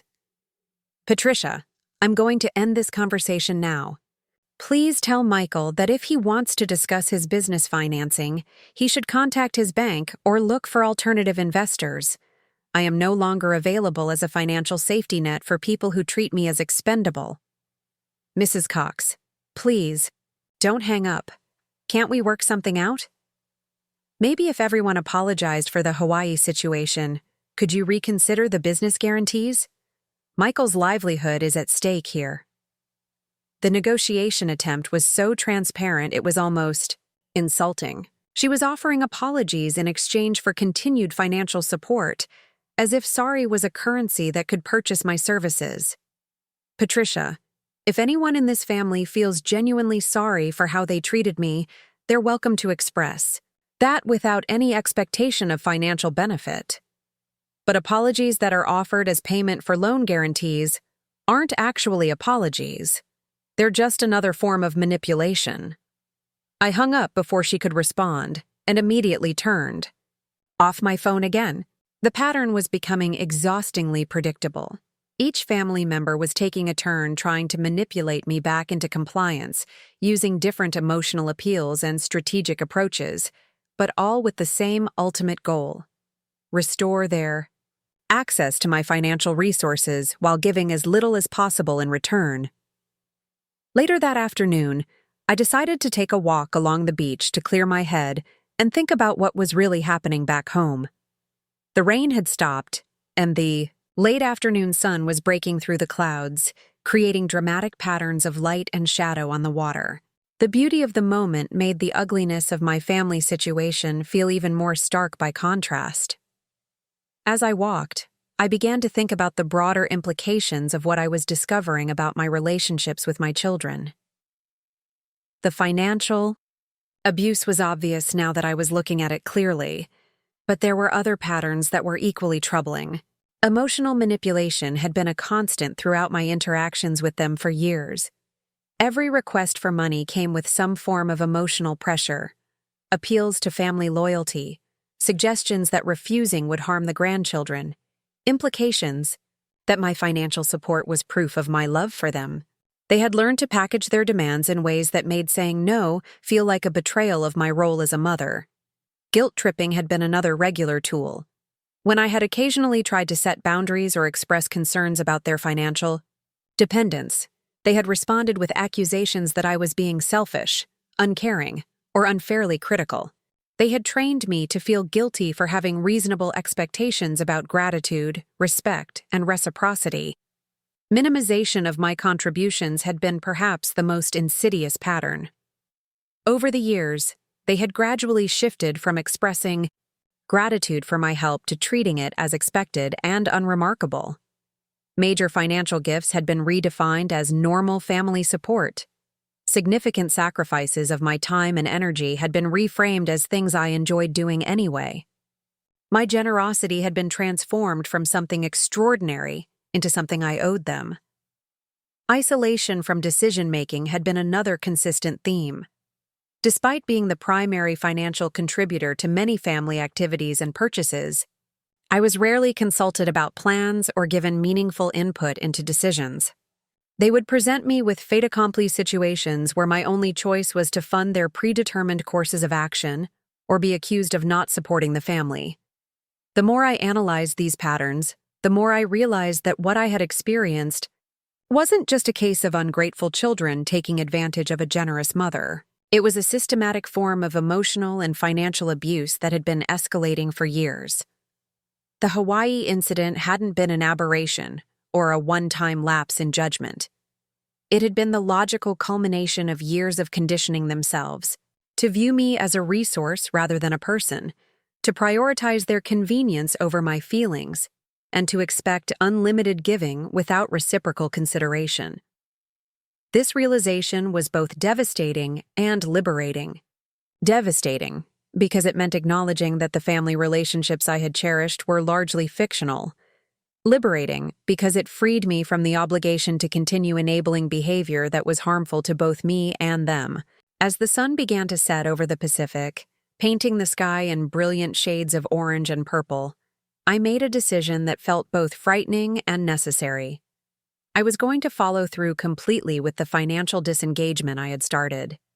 Not as punishment, but as a natural consequence of their choices, and as an opportunity for all of us to discover what kind of relationships we could build without the distorting influence of my financial support.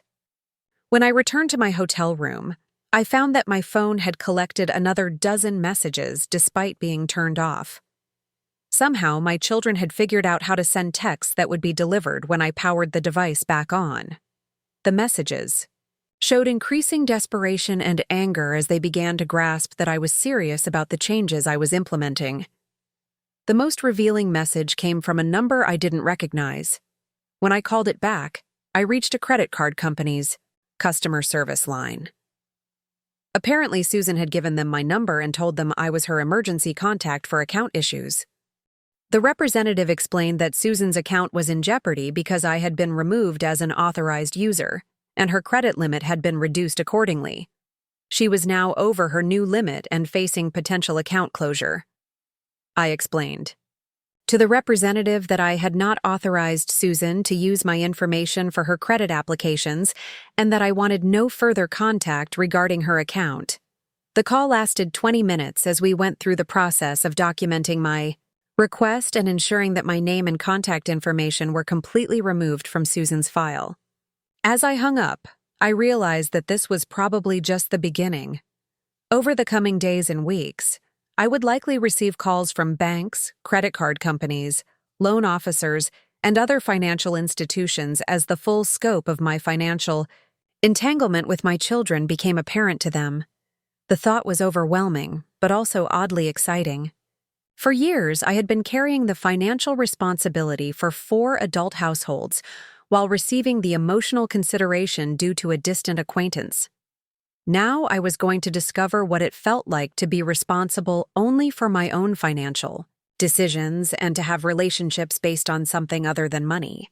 That evening, I treated myself to dinner at the resort's most expensive restaurant and ordered a bottle of champagne to celebrate my 75th birthday properly. The waiter, learning it was my birthday, arranged for a small cake and convinced several other staff members to sing. It was a touching gesture from strangers that highlighted how little genuine warmth I had been receiving from the people who were supposed to love me most. As I ate my birthday cake alone at a table overlooking the ocean, I reflected on how dramatically my life had changed in just 4 days.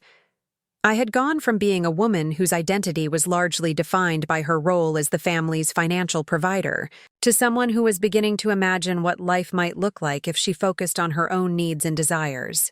The process was painful, but it was also revealing strengths and possibilities I had forgotten I possessed. I was discovering that I could make difficult decisions, enforce boundaries, and withstand emotional manipulation. I was remembering what it felt like to prioritize my own well-being instead of constantly sacrificing it for people who didn't appreciate the sacrifice. Later that night, I sat on my balcony with a glass of wine and began planning the next phase of my life. I still had legal documents to sign when I returned home, financial arrangements to formalize, and difficult conversations to navigate. But for the first time in years, I was looking forward to the future instead of dreading the next crisis I would be expected to solve with my checkbook.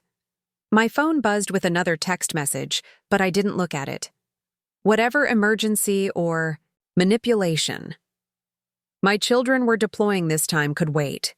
Tonight, I was celebrating my birthday the way I should have been celebrating it all along, focused on my own happiness and excited about the possibilities that lay ahead. The ocean waves continued their eternal rhythm below my balcony, reminding me that some things endure regardless of the temporary storms that may rage around them. I was beginning to understand that my own strength and worth were among those enduring things, and that it was time to build a life that reflected that understanding. Tomorrow would bring new challenges and new revelations, but tonight, for the first time in years, I fell asleep feeling grateful for where I was and optimistic about where I was going. The loneliness of being abandoned by my family was being replaced by the freedom of no longer having to earn their conditional love. It was, I realized, the best birthday gift I could have given myself. The fifth and final day of my Hawaiian stay began with an unexpected sense of peace. I had slept more soundly than I had in months, and I woke feeling clear-headed and purposeful, in a way that surprised me. The emotional turmoil of the past few days had crystallized into something approaching acceptance, though not the kind of acceptance my children were hoping for. I ordered breakfast on my balcony and sat watching the sunrise paint the ocean in shades of gold and coral. It was breathtakingly beautiful, and for a moment I felt genuinely sorry that my family wasn't there to share it with me. Not because I needed their validation or company, but because beauty like this deserved to be witnessed and appreciated by people capable of wonder. My phone had been silent since I'd turned it off the previous evening, but I knew that wouldn't last. Today was the day I flew home, and my children would be expecting some kind of resolution to what they undoubtedly viewed as my temporary rebellion. They would be waiting for me to come to my senses, apologize for overreacting, and restore their access to my financial resources. They were going to be disappointed. As I packed my suitcase, I reflected on how much my perspective had changed during these 5 days of forced solitude. The woman who had boarded the plane in a state of shocked hurt was not the same woman who would be flying home today. I had discovered strengths I had forgotten I possessed, and clarity I hadn't experienced in years. More importantly, I had gained something I hadn't realized I was missing. Hope.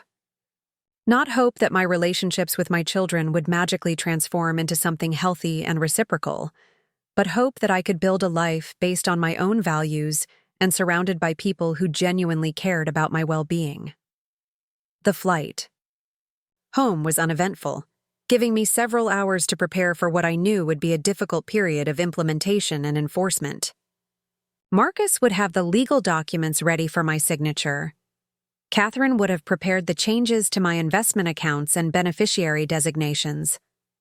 The credit card companies would have processed my requests to remove unauthorized users. But none of those administrative tasks would be as challenging as the conversations I would need to have with my children once they realized the full scope of what I was doing and why. As the plane descended toward my home airport, I turned on my phone for the first time in 24 hours. The barrage of messages that flooded in was staggering. 83 missed calls and over 100 text messages, spanning the entire spectrum from pleading to threatening. The most recent messages showed that my children had moved beyond individual appeals and were now coordinating a unified response to what they perceived as my mental breakdown. Susan's latest text read, "Mom, we're all very worried about you. This isn't like you at all. We think you should see Dr. Peterson when you get home to make sure everything is okay." Dr. Peterson was my primary care physician, a kind man in his 60s who had been treating me for routine medical issues for several years. The suggestion that I needed medical evaluation for making independent financial decisions was both insulting and revealing. They were so invested in maintaining their access to my money that they were willing to question my mental competency rather than examine their own behavior. Robert's contribution was more direct. "Mom, I've been doing some research, and I think you might want to talk to someone about this. Sudden personality changes can be a sign of underlying health issues that need attention. We love you, and we're concerned." The weaponization of concern was masterful. They were positioning themselves as loving children worried about their mother's well-being, rather than as financially dependent adults angry about losing their safety net. It was manipulation disguised as care, and it might have worked if I hadn't spent the past 5 days gaining clarity about our relationship dynamics. Michael's approach was characteristically blunt. "Mom, whatever's going on with you, we need to talk about it face to face when you get home. Some of the things you're threatening to do could have serious legal and financial consequences for all of us. I hope you've thought this through carefully." Threatening. That's how he characterized my decision to withdraw from financial arrangements that had become one-sided and abusive. In his mind, establishing boundaries and exercising my legal rights was a threat rather than a reasonable response to being mistreated. But it was the message from my oldest grandson, Jake, that hit me the hardest. "Grandma Marilyn, Mom says you're upset with us about the Hawaii trip. I'm really sorry we couldn't go. I was looking forward to learning to surf with you. I hope you're not too mad at us. Love you." The 18-year-old boy had managed to express more genuine regret and affection in 2 sentences than his parents and uncles had managed in dozens of calls and messages. It reminded me that my actions would have consequences beyond my immediate relationship with my children. My grandchildren would be affected too, though hopefully in ways that would ultimately benefit them. By the time I collected my luggage and got into a taxi for the ride home, I had formulated a plan for how to handle the inevitable confrontation that awaited me. I would not defend my decisions or justify my actions to people who had demonstrated their unwillingness to consider my perspective. I would not negotiate or compromise with individuals who viewed my boundaries as obstacles to overcome rather than preferences to respect.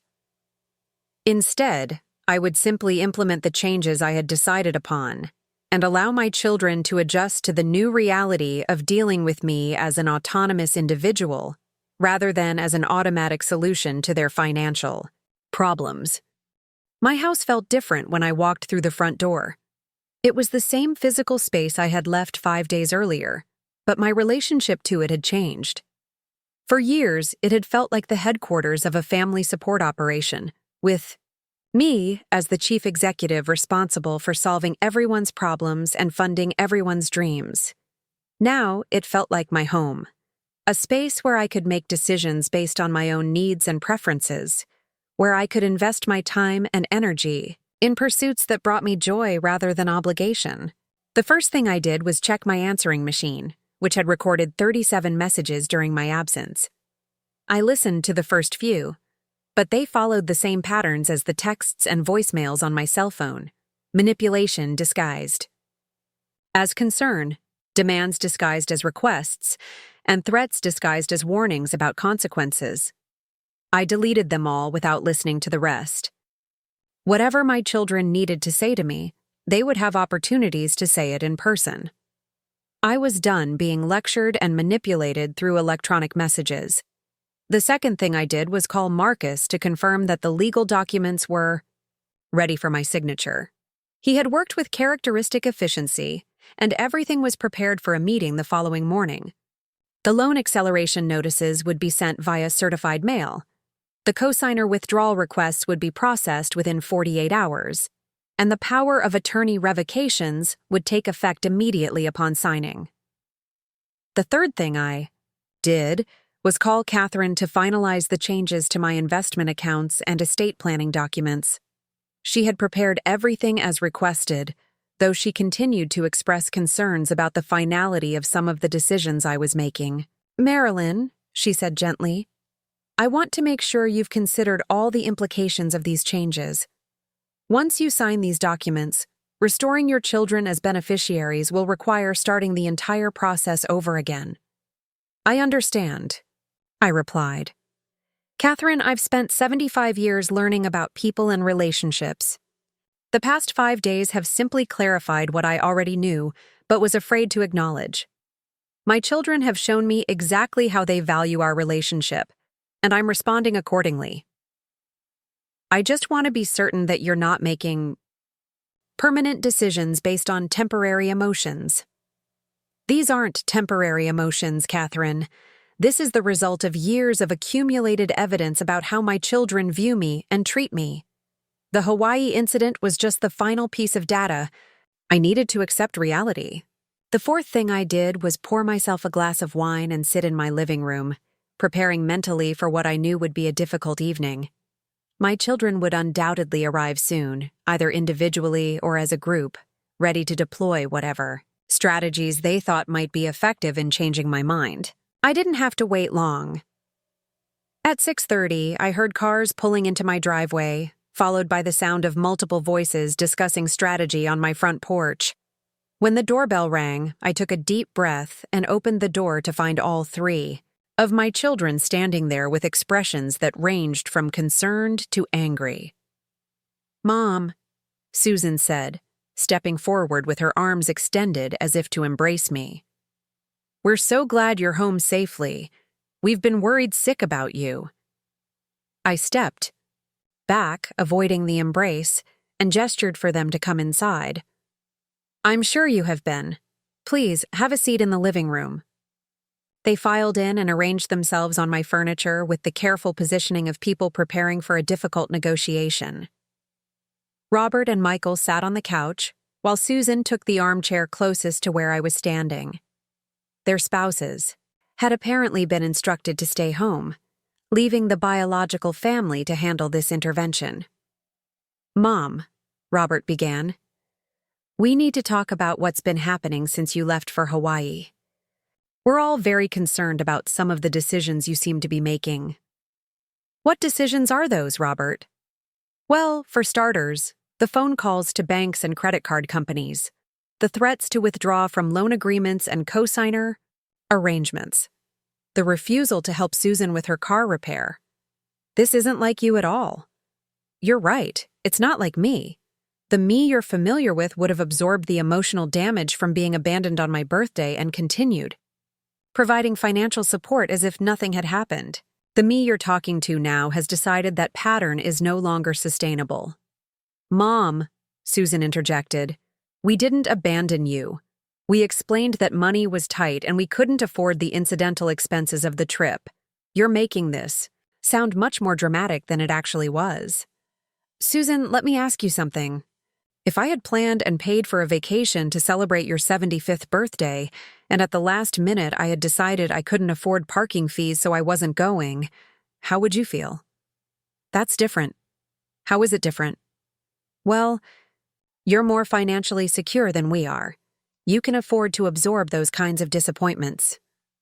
The casual dismissal of my emotional well-being based on my financial status was exactly the kind of thinking that had led us to this point. In Susan's mind, having money meant I didn't deserve the same consideration she would expect for herself. "Susan, my ability to afford disappointments doesn't make them less disappointing. My financial security doesn't make abandonment less hurtful."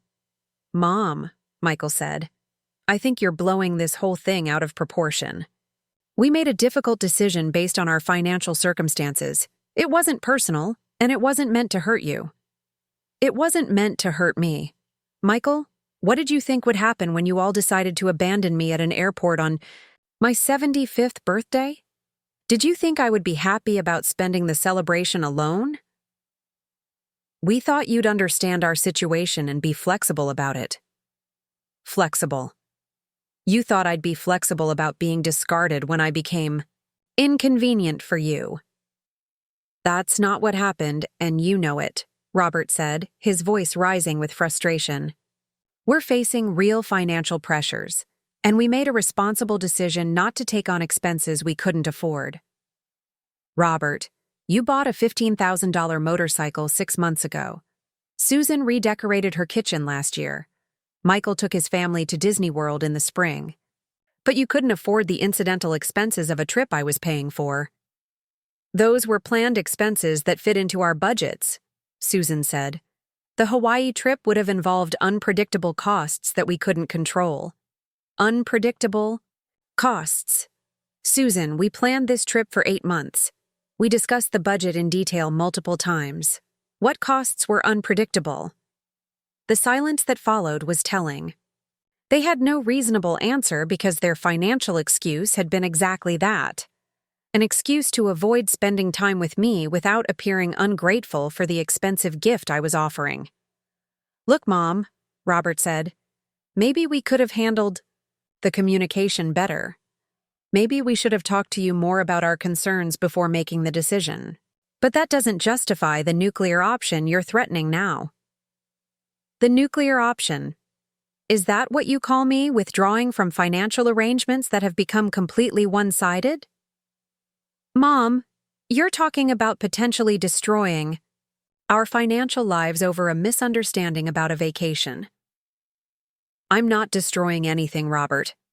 I'm simply removing myself from financial obligations that I no longer feel comfortable maintaining.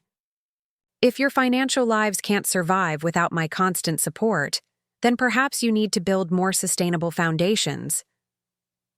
"This is insane," Michael said, standing up and beginning to pace.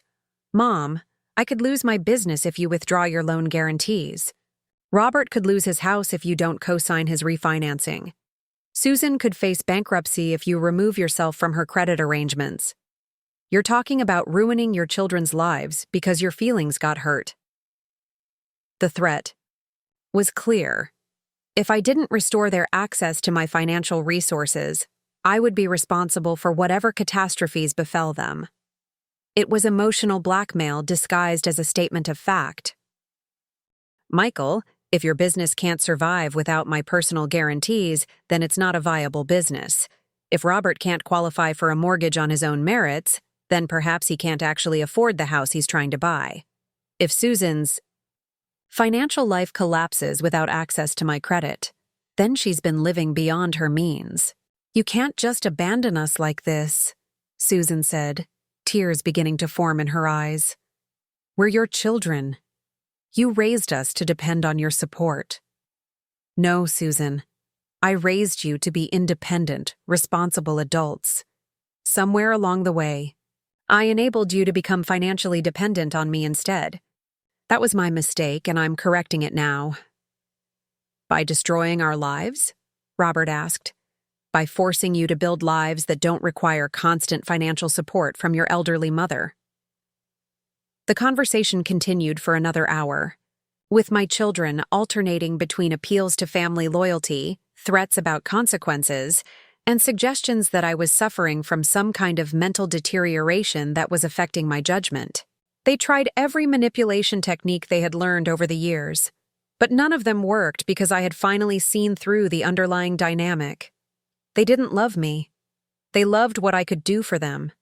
They didn't value my presence in their lives. They valued my financial contributions. They didn't respect me as a person. They respected my ability to solve their problems with my checkbook. When they finally realized that I wasn't going to be swayed by their arguments, the masks began to slip. "Fine," Robert said, his voice cold with anger. "If this is how you want to play it, don't expect us to come running when you need help. Don't expect us to be there for you when you're old and sick and alone." "Robert," I said quietly, "I'm already old and alone. The only difference is that now I'm also free." They left shortly after that, slamming my front door with enough force to rattle the windows. I sat in my living room listening to their cars drive away and feeling something I hadn't expected: relief. For the first time in years, I had stood up for myself completely. I had refused to be manipulated, guilt-tripped, or intimidated into continuing a pattern of behavior that was harmful to all of us. I had chosen my own well-being over their convenience, and it felt liberating. The next morning, I met with Marcus and Catherine to sign the documents that would formalize my decision. The loan acceleration notices were sent, the co-signer withdrawal requests were processed, and my estate planning documents were updated to reflect my new priorities. Over the following weeks, my children made various attempts to pressure me into reversing my decisions. They deployed relatives, family friends, and even my grandchildren in efforts to guilt me into restoring their financial support. None of it worked because I had finally gained something that had been missing from my life for years: clarity about my own worth and boundaries about how I deserved to be treated. The financial consequences for my children were exactly as severe as they had predicted. Robert's mortgage refinancing fell through, leaving him with higher monthly payments. Michael's business struggled without my loan guarantees, forcing him to find alternative investors who demanded more favorable terms. Susan faced significant credit difficulties when my support was removed from her accounts. But something interesting happened as they were forced to navigate these challenges independently. They began to develop skills and resources they had never needed while they had unlimited access to my financial support. Robert found a better-paying job to handle his mortgage payments. Michael restructured his business in ways that made it more profitable and sustainable. Susan learned to live within her actual means rather than the artificial lifestyle my credit had enabled. More importantly, they began to understand the value of what they had taken for granted. When Robert finally called to apologize for his behavior, it wasn't because he needed money. It was because he had spent months reflecting on our relationship and realized how poorly he had treated me. When Susan reached out to rebuild our connection, she came with genuine expressions of gratitude for everything I had done for her over the years. Michael took the longest to come around, but when he did, the conversation we had was unlike any we'd shared in decades. He acknowledged the patterns of manipulation and entitlement that had characterized his interactions with me. He expressed genuine remorse for the airport incident and for years of taking my generosity for granted. Most importantly, he asked how he could rebuild our relationship based on mutual respect rather than financial dependence. But here's the twist that even I hadn't anticipated when I began this journey of setting boundaries and demanding respect. The reason I had been so determined to teach them independence wasn't just about correcting their behavior or protecting my own well-being. 3 months after I returned from Hawaii, I received news that changed everything. During a routine medical appointment, Dr. Peterson found something concerning in my blood work that led to additional testing. The results showed that I had been developing a serious condition that would likely limit my remaining years significantly.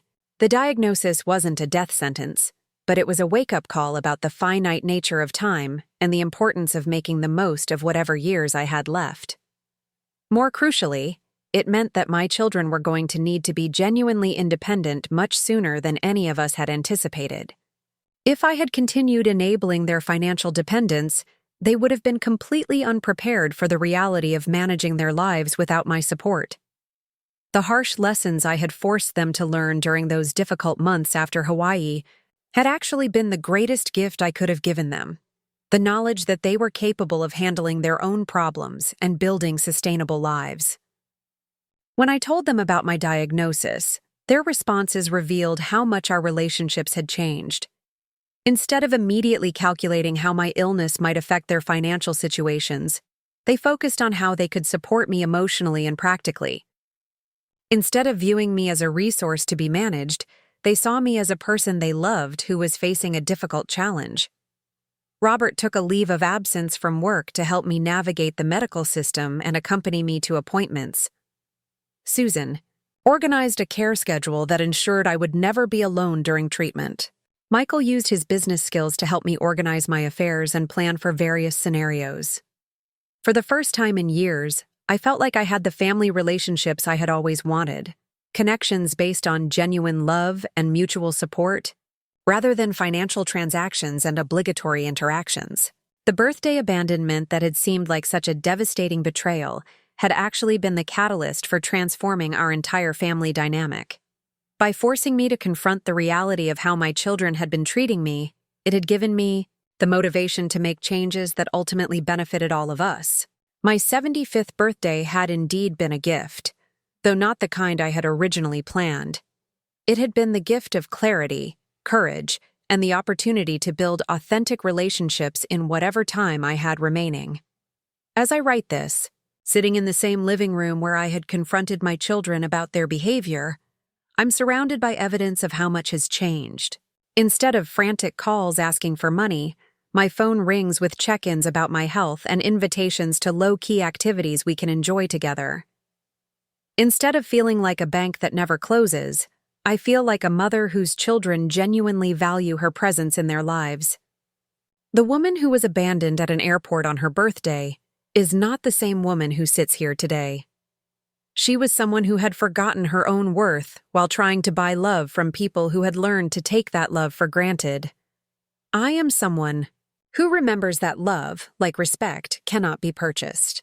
It can only be earned through consistent actions that demonstrate genuine care for another person's well-being. My children learned that lesson the hard way, but they did learn it. And in teaching them, I learned something equally important. It's never too late to stand up for yourself, to demand the treatment you deserve, and to build the relationships you actually want, rather than settling for the ones you think you have to accept. The greatest gift I gave my children wasn't the hundreds of thousands of dollars I had provided over the years. It was the opportunity to discover their own strength, independence, and capacity for genuine love. And the greatest gift they gave me in return was proving that people can change when the consequences of their behavior finally become clear. Sometimes the most loving thing you can do for someone is refuse to enable their worst impulses. Sometimes the kindest gift is the one that forces growth and self-reflection. And sometimes, being abandoned on your birthday turns out to be exactly the wake-up call everyone needed. Up next, you've got 2 more standout stories right on your screen. If this one hit the mark, you won't want to pass these up. Just click and check them out.